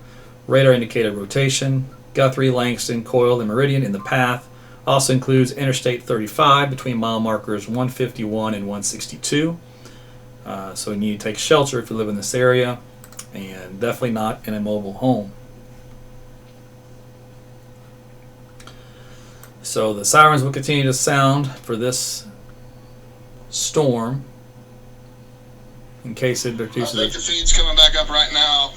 We got stuck at a light underneath the bridge, so the service went out for a minute. We are east on 105 out of Guthrie. All right, east out on 105. All right, so we'll see if they're streamed. Then we may be seeing the back end of them from the camera. It depends on how they have it turned around. Let's take a look. Okay, so yeah, the area of interest will be actually just kind of back behind them. Well, they're having some tough time with cell phone service today. Whew. So that happens. And the other thing that makes it more complicated is you get every Tom, Dick, and Harry storm chasing, which eats up the bandwidth on these cell phone towers. They're all trying to get weather data, and they're all trying to send video, and so it just kind of crams the network. Okay, so that's the latest there. And we mentioned earlier it was passing through 33 and 35. That's still the next known location that's going to be coming through will be Douglas Boulevard, basically right along 33. So that'll be the location of the wall cloud as it is.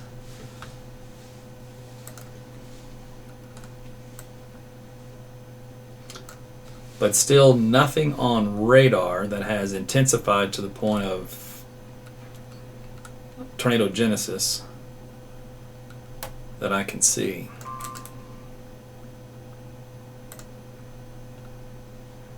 That's a good thing. Alright, down here, just keep an eye on this guy east of Rush Springs. Starting to evolve in a different look here for south central Oklahoma. So as things progress and move eastward toward the I-35 region, we'll have to keep an eye on that one to see if it can get to that tornado producing stage.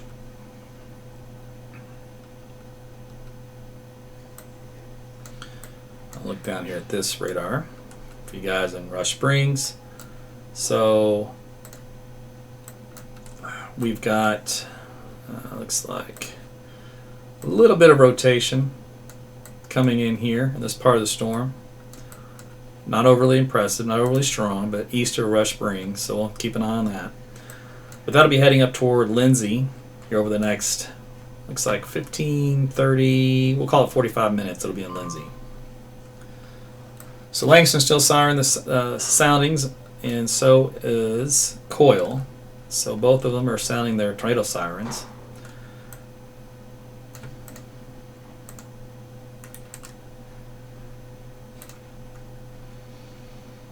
Okay, so new update just came in, and this particular storm now has a much more pronounced hook echo on reflectivity. That is the first time we've had a decent hook to this storm, and that's a precursor. You have to have the velocity data to match. So we're going to see what it looks like as that information comes in as well. Let's take a look at this high-res radar up here, and it's doing the same thing. Starting to get a little bit more of a better look to it here, and the velocity data looks like it's also trying to get a little bit better organization. So we'll see what happens here with this particular storm. So as a reminder, a tornado warning remains in effect for Logan County for this particular storm that is now pressing through Guthrie. The potential area of development is on the east side of Guthrie, and it'll be eventually heading up toward Langston, but it's likely going to pass just to the south of Langston, especially if it starts to rotate a little bit more. It'll make more of an eastward jog. So that'll be something we will be watching minute by minute with these updates on the radar. All right, let me see if I can get their stream back up. Okay.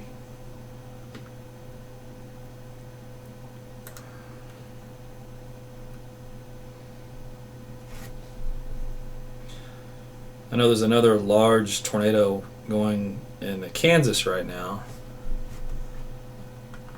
They've had a lot of tornado warnings actually in Kansas. Let's see here. That's black. So where is that? No, it's up here coming into Kansas City. That's why. So when you get this double line box, that's not good. It just basically means a tornado emergency. That's for northern Johnson, Wadenett, and Leavenworth counties. So tornado warning remains in effect for Wyandotte, I think it is, southeastern Leavenworth and northwestern Johnson counties. Confirmed large and destructive tornado located near Bonner Springs, moving northeast at 30. So it's a tornado emergency for Johnson in southern Leavenworth counties. Definitely a dangerous situation. Now this is in Kansas again, going into Kansas City.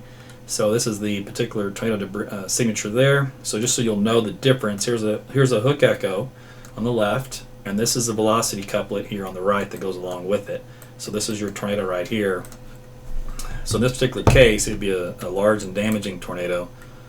Let's see here. Again, this is not in Oklahoma. It's just a friend of mine here sent me this just to say, hey, you can take a look at Kansas real quick. And so it would be at least an EF, well, it's probably an EF2 tornado. Rotation is up around close to 50 knots. So that would be a strong tornado, and that would be coming into the Kansas City region, but it's about 45 minutes, 30, let's call it 30 minutes away before it gets into that zone. And the cross correlation coefficient, which is the blue area you see here, correlates to damage. In other words, this tornado is doing damage. So it's not only spotted by radar, but it's also been hitting obstacles or structures in its wake. If I take a look aloft, let's see, the data here for the aloft particles is up around 20,000 feet. So let me see something.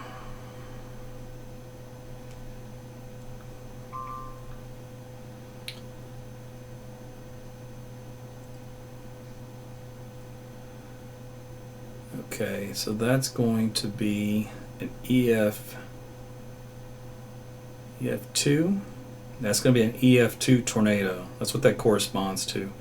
When you have the tornado debris signature height going up to about 20,000 feet with rotational velocity up around, we'll call it 45 knots, That would equate to an EF2 tornado. So that's up there in Kansas, again, going into Kansas City. So if you have friends or family in Bonner Springs, give them a heads up. Tell them to download my weather app, AT's Weather to Go, and they need to seek shelter in there. And they can keep tabs on it that way. And if they have friends in Kansas City, same thing. Tell them to download the weather app, and they'll alert them should situation arise.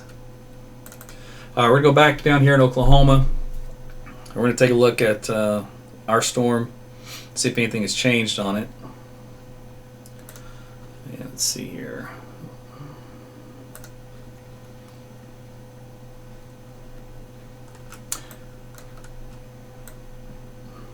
They had a big tornado last night in Ohio, in Dayton, I believe.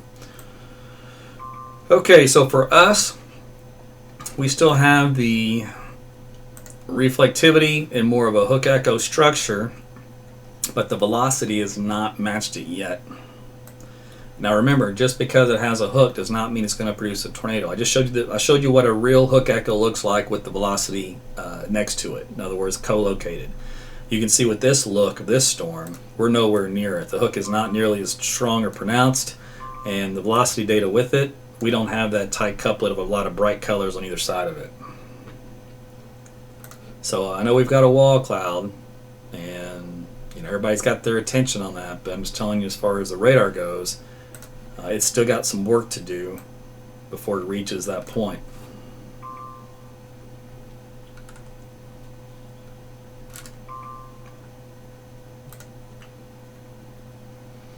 So this will be located, there's the old and the new.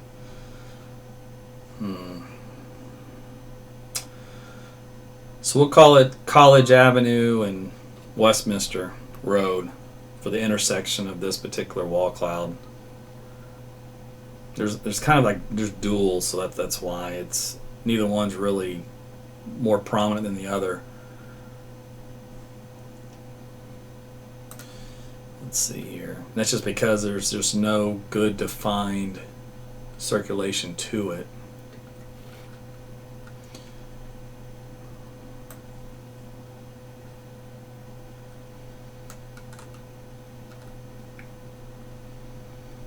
Alright, let me take a look at this.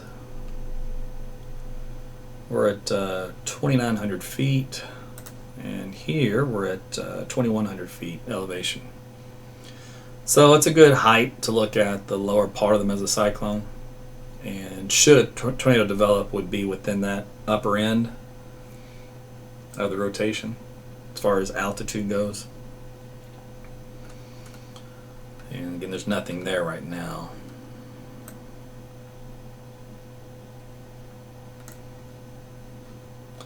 Let's see if their stream is back up. Let's do a refresh.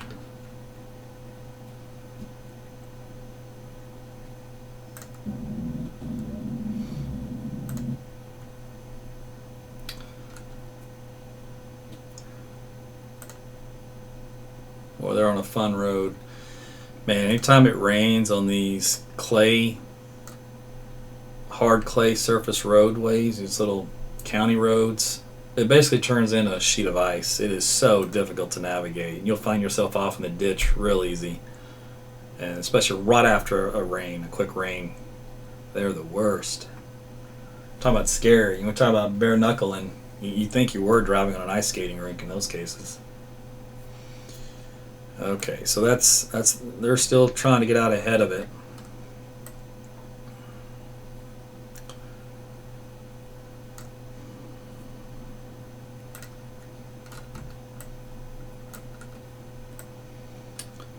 Still nothing on radar very impressive at all, just so you guys know. And I got to refresh your memory here that just because a storm has a hook does not mean it's going to produce a tornado.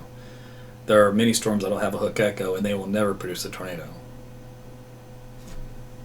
So we can always hope for that situation to repeat itself. I'm going to do something here.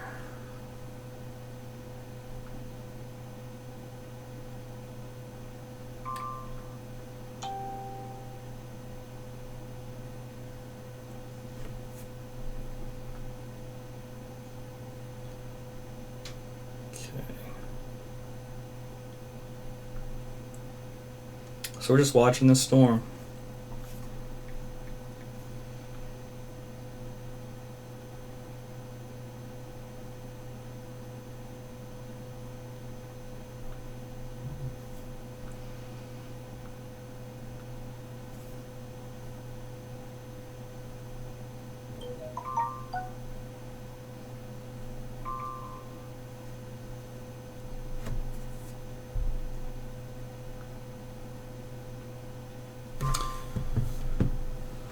So they've turned the sirens on for Payne County, by the way, for this particular thunderstorm. The old circulation is now heading up toward 33 and 3190, which is going to put it about 2 miles west-southwest of Langston. Any new circulation that's hooked that's trying to develop is still over College Avenue. Looks like coming up on North 3210. Oop, just got a new update. Let's see. And that already fell apart. Alright, well, so much for that one. Old circulation over Langston then, currently. Let's take a look at this one.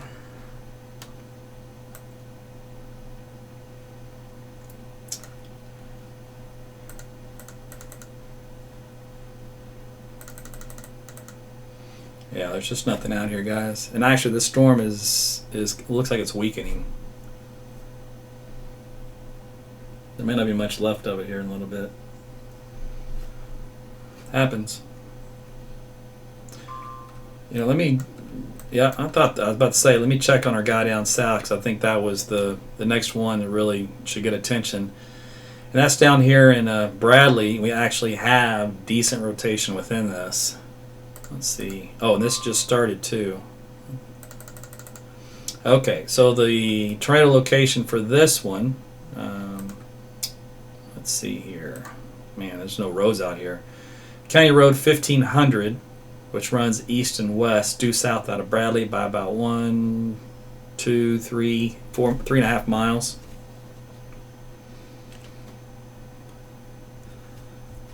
So this particular storm here is going to be heading up toward the northeast. Somebody just sent me a thing that said Sirens in Blanchard, but this is nowhere near Blanchard, so I don't know why they'd send the Sirens up there, unless it's just on the south end for Dibble, but that's a long ways away. This storm, it could be just a accident or a technical glitch.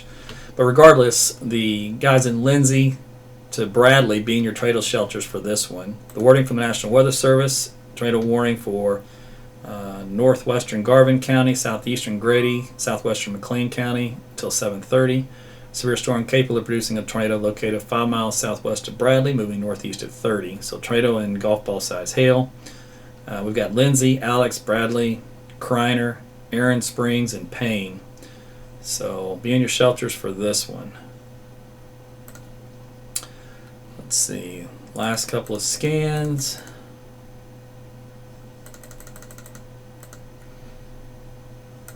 Let's go down south. This guy.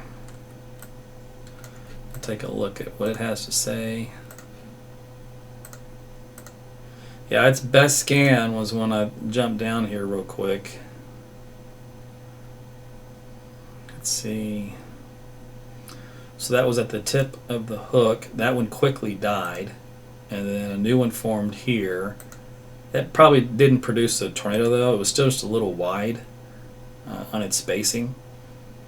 And then that one fizzled, which is good news for you guys in Bradley. So it had 2 brief spin-ups where it looks like it tried to produce a tornado.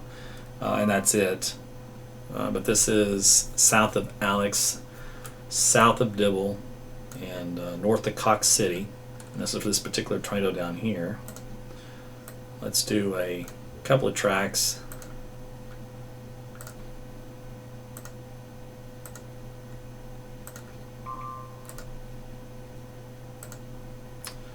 So this Bradley one will be about 7:19. It's about 10 more minutes before the. Actually, you know what? Yeah, that's. I wouldn't even give it that much time. I just be in your shelters now. because that's going to be basically tracking the hail core, not necessarily the actual little rotation area we're looking at. So the rotation area we're looking at is already going to be upon you. So that's why I don't want to use that as the gauge. So if I track the little rotation area, it's already into Bradley right now, and then heading up toward Purcell and Wayne here in about 40 minutes or so. But you're going to get some hail on the west side of town moving through with that. Let's see. Hail size up to around 2 inches in diameter for the probability. Velocity, low level delta, about 55 knots. Let's see. So we shall see what happens with this.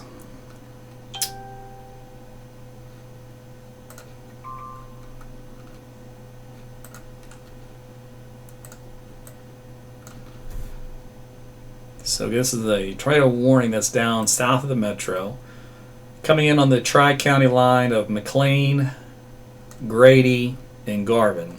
So this will all be west of Lindsay, up right along Highway 19. And if I had to pick a cross street, probably Colbert Avenue is the most likely intersection of where this potential tornado would be located. And so you guys up around Purcell need to start thinking about being in your shelters.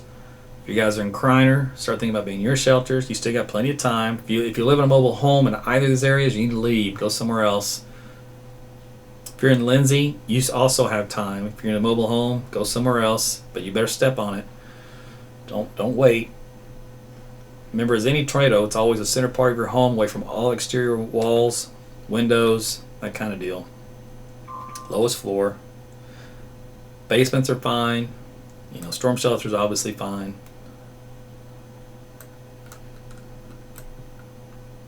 So residual circulation has crossed over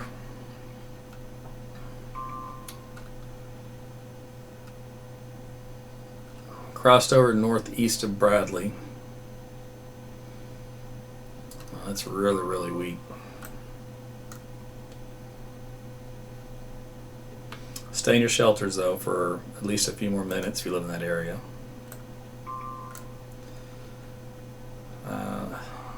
This storm is kind of really unorganized, so it's recycling right now. And the old circulation is died out, and it's getting lost in the forward plank version of the storm, so that's not going to be of any consequence. So that's going to have to reorganize to be another threat. Let's see up here. Our Langston storm, some big hail for you guys in Langston, but it's all I can see right now. Oh, I think I wanted to do that. Yeah.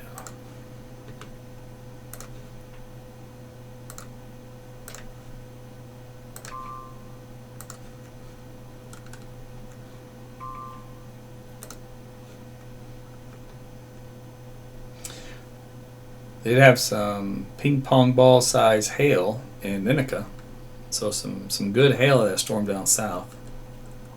And I imagine some good hail in the storm northeast of Langston too, right along State Highway 33.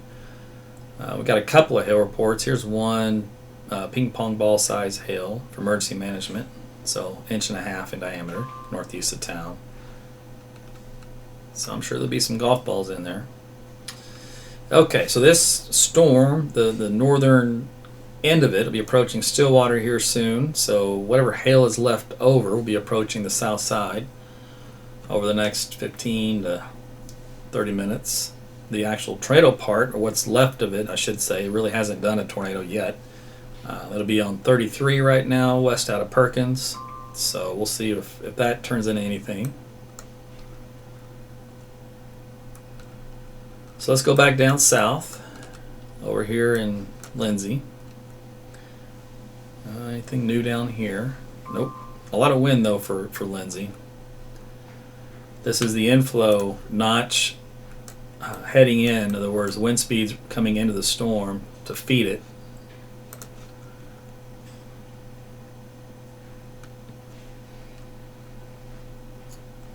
But even the Weather Service looks like they just said that still has rotation but is weaker. So for this storm coming into McLean County,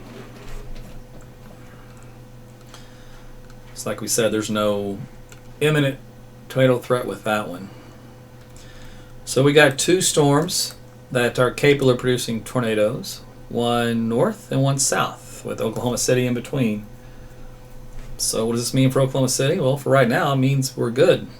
Now, we still enter the window for additional storm development through 8, 9 o'clock. But for right now, that's what we've got. So Weather Service will be canceling this tornado warning for Logan County, just so you guys know. So that's a good sign. And the storm is much weaker than it has been in the past. So the strongest storm is down here in southern Oklahoma, south central, I should say.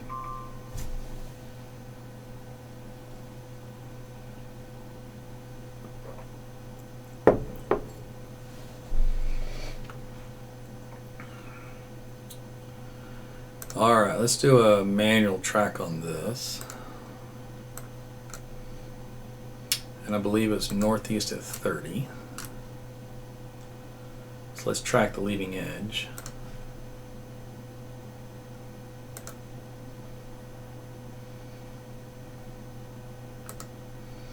So that'll take it to Purcell at 751, Lexington at 753. That also include Wayne in there. It's just kind of clip the northern end of the town on the track itself. It's a pretty narrow track that's drawn with this, but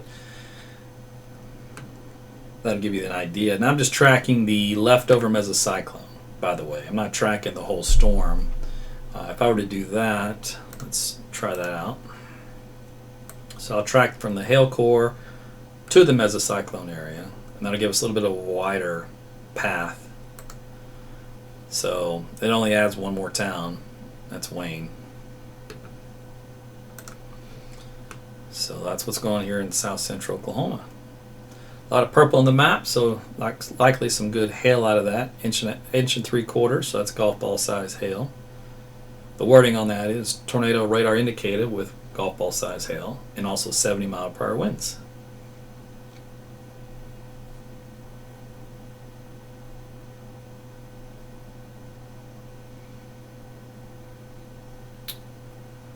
So if you recall earlier, I showed you the downburst potential with these storms, and I mentioned you throw in the factor of some hail with that, and that's not a pretty outcome. Wind-driven hail is not good, and this is the same case down here. We've got 60, 65, 68. Well, we had 70 earlier when I looked at this for that northern storm. So we're in the 60s for sure, mile-per-hour winds as far as downdraft speeds. So you take a hailstone, throwing it downward to the surface at close to 70 miles per hour, you're going to get some damage.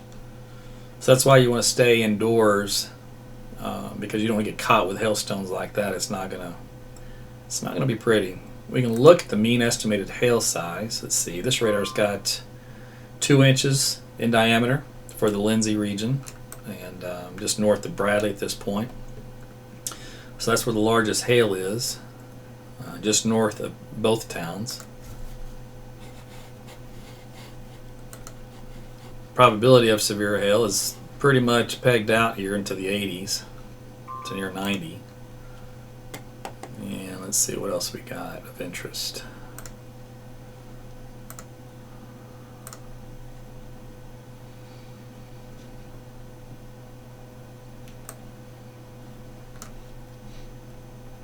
That's about it for now.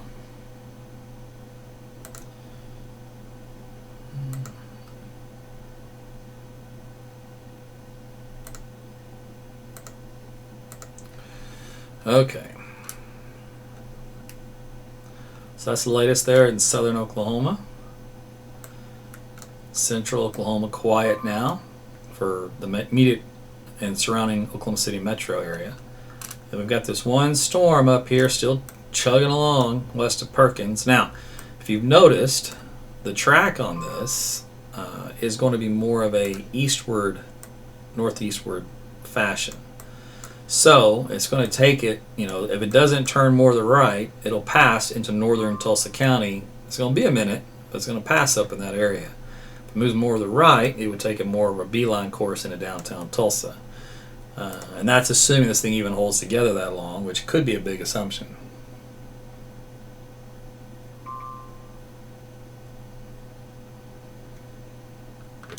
But just letting you know, it's still a storm to keep an eye on. Just because it's not producing a tornado now doesn't mean it can't do it later. It's still a supercell storm. It's still in a healthy environment.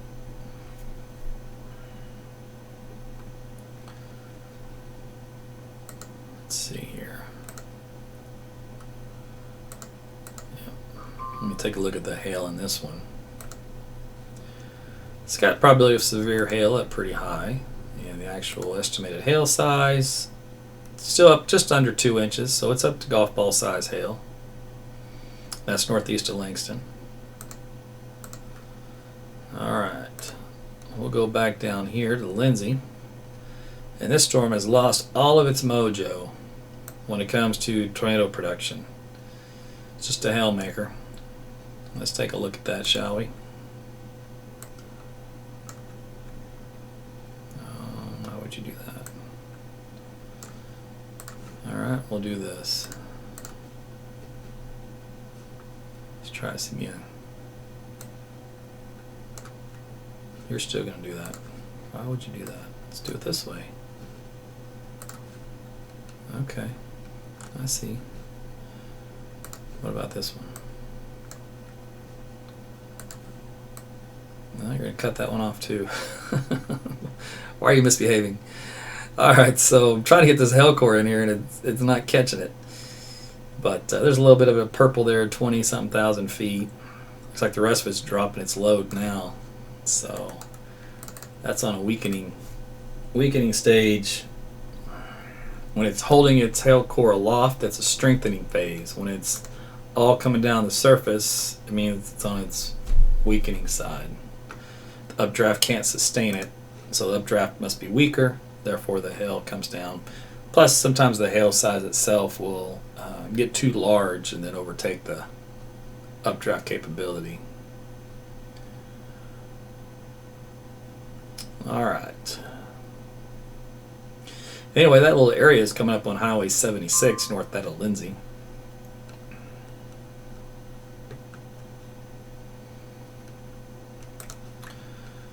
Okay, what's going on in another view? Okay, this one's almost out of the range on the short distance radar for Perkins. But it's still within the range for this guy down here.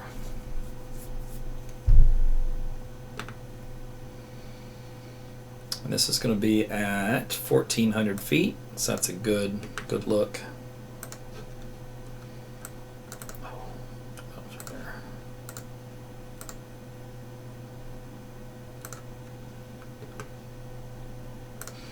Let me do a storm track on this little Perkins area.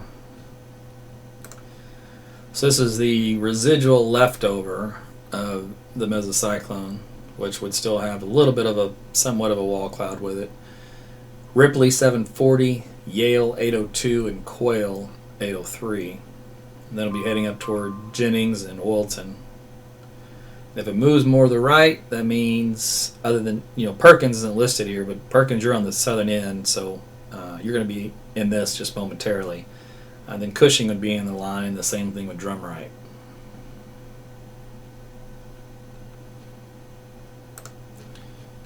Okay, let's see.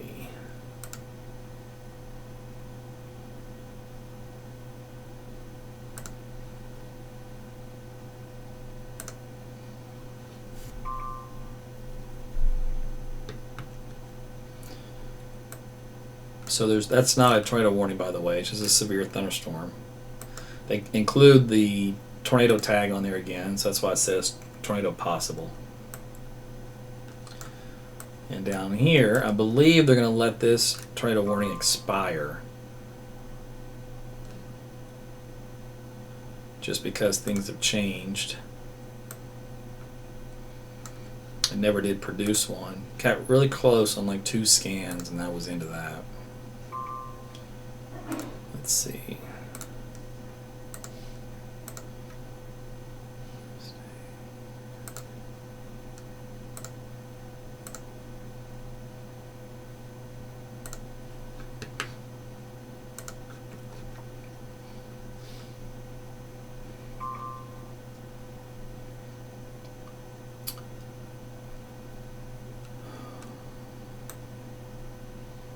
So we're just watching 2 storms.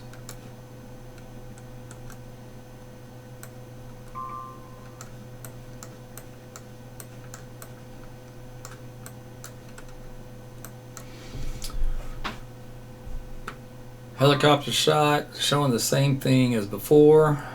Ragged wall cloud, little scud, updraft on the east side. For you guys up here in northern Oklahoma.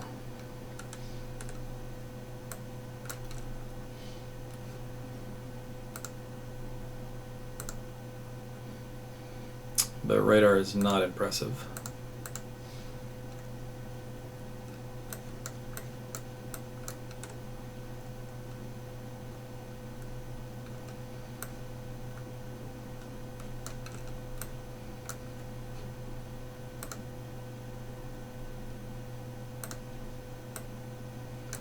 Okay, this radar is 1,300 feet. All right, so I've got the experimental. NextRad. This is down in Norman. The operational NextRad is actually at Twin Lakes that the Weather Service uses, but there's also a research-based for tweaking and development on radar and software in Norman, and the data can be accessible as that way as well. So when it's closer, just a little bit closer to the storm south, so it'll give me just a little bit lower in elevation. Back around 1,200 feet, which is similar to the terminal Doppler weather radar. So that's also 1,200 feet because they're basically about 3 miles up the road from one another. So that'll be good. So I have a good sampling of this storm, the way things look.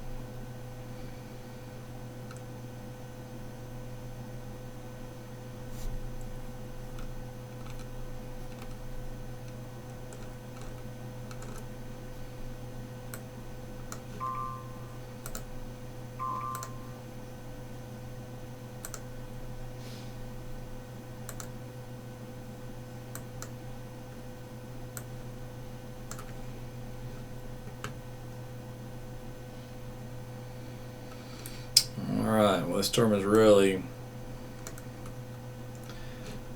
become disorganized, so that's the issue.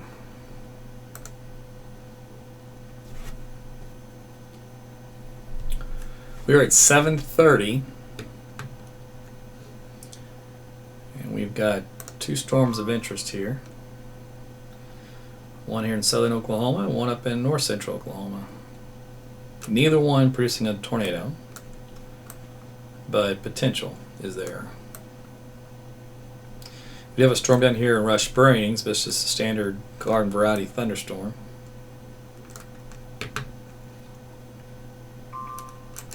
Let's do another one of these.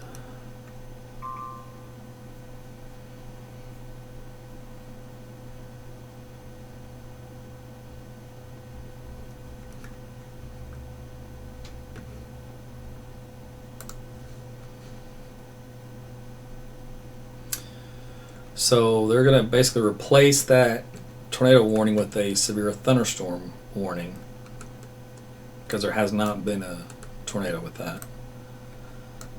Let's go up here in northern Oklahoma. Let's get the latest look to that and see how that's shaping up. So with this one, a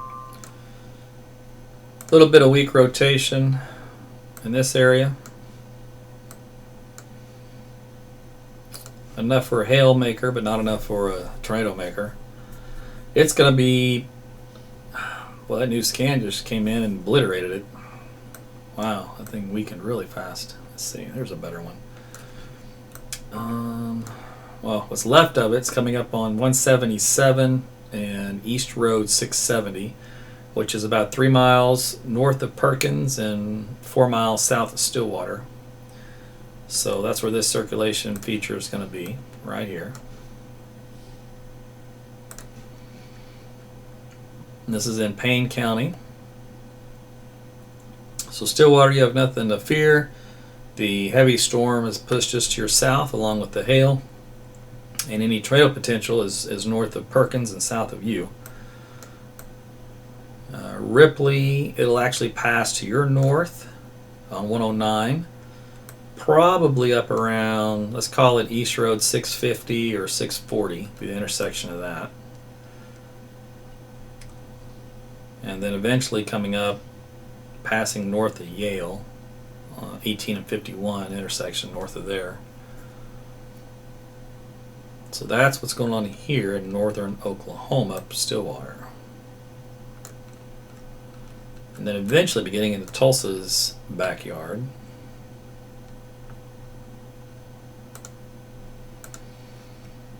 Okay, back down here. Looking at this guy. No big deal. You can actually see the little reflectivity line here. That's where the storm's gusted out ahead of it. So it's got rain, cooled air in this environment. So you have to get this storm to ingest warm air back here into it and let this thing here kind of peter out.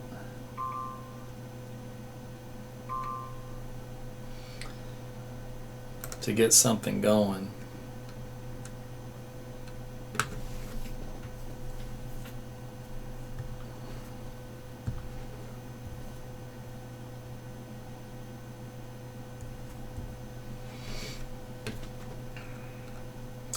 For those of you folks that joined my Facebook fan subscription, I let you know I appreciate that. I thank you for it. I'm not going to be able to accept you into the closed group Facebook page yet. I'm in the middle of doing all this, but as soon as I can get a break, I'll get you guys in there that have applied.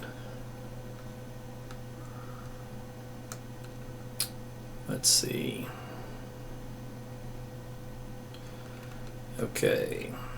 So again, no tornadoes at all over the state. Not even a tornado warning in any of these storms. They are supercells though, and they are hail producers, and that's their main threat. Let's see what the wind shear looks like. I haven't looked at that in a while. Oh, what happened to you? Where'd my wind shear go? There we go. There was something there. So last known product was at 7 o'clock. Let's see how it looked. Anemic. So wind shear struggling between 6,000, 7,000, 8,000, 9,000, 10,000 feet. This is around 20, 25 knots. That's pathetic. So you know why we're not getting tornadoes? That alone is the reason. Oh, well, let's put it this way. That alone can be the reason. You don't have to have much more than that. You got to get these wind speeds up around 35 to 40 knots for that really to happen. And they're little chaotic. They're not quite uniform either. So it's not ideal. They were actually, oddly, a little bit better than that a couple of hours ago. The low level jet, though, should be kicking in here momentarily, which will help to increase the speeds a little bit. So, window's not closed. It's just now, you know, one of the reasons why they're having a hard time making progress. So...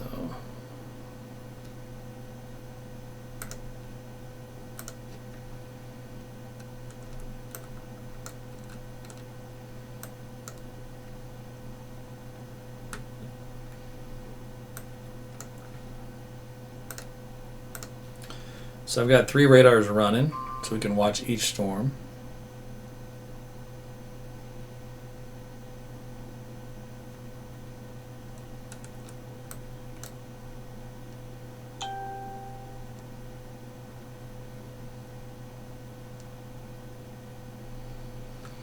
So area of circulation here, I guess the locals actually have names for this, 68th and Brush Creek Road. But what I've got on my map are county line roads. We got Spring Creek Circle East, which is right off of East 660 Road, and coming up on North 3360 Road. Let's see, anything else in here?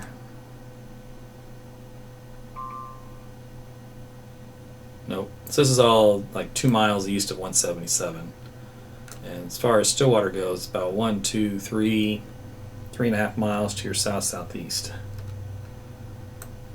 And that's the leftover circulation center that would be producing the weak wall cloud.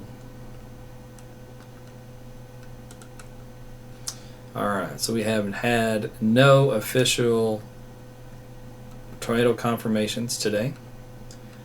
We have a couple storms though that have tried to at least get something going with the fact of a wall cloud.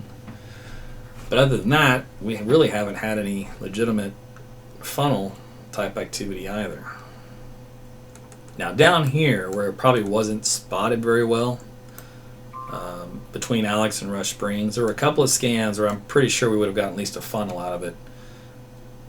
But it didn't tighten up long enough. It died out just as quick as it formed. So the tornado aspect is doubtful.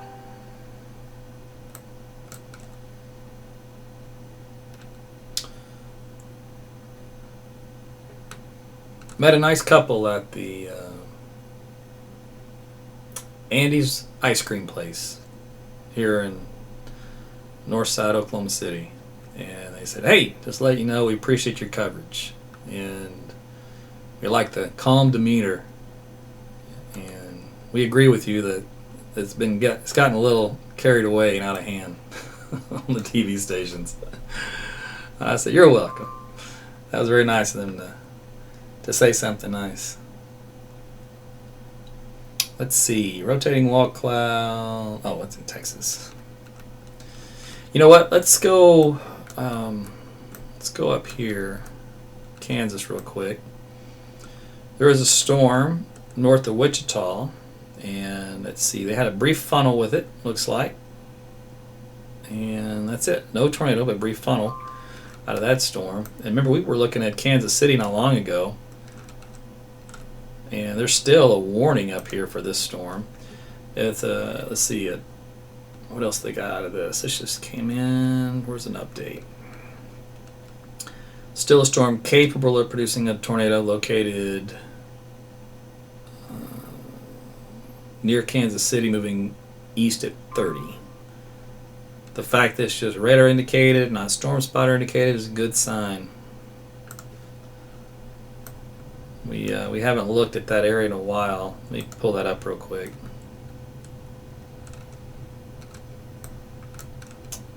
We took a look at this, what, about 30 minutes ago when it was outside of town coming in.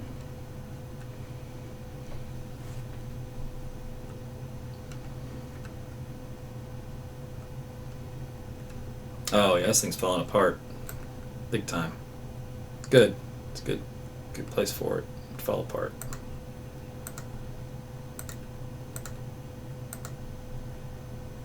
Yeah, good deal. Okay, so that one's toast. Oof. Yeah, that was an ugly tornado when it was over Bonner Springs. Let's see. It became rain wrapped. Damage to structures in this area. Some trees uprooted, power lines down. No injuries so far. Large rain wrapped tornado. Rain wrapped circulation. Tree ripped out of the ground, highway sign crumpled like paper on the Interstate 70 near Bonner Springs. So at least some damage up here. And remember, we calculated it earlier, it was probably going to be about an EF2 strength at that time, based off of the debris lofting and then the rotational speed on radar, the estimates. So that's what happened up there recently.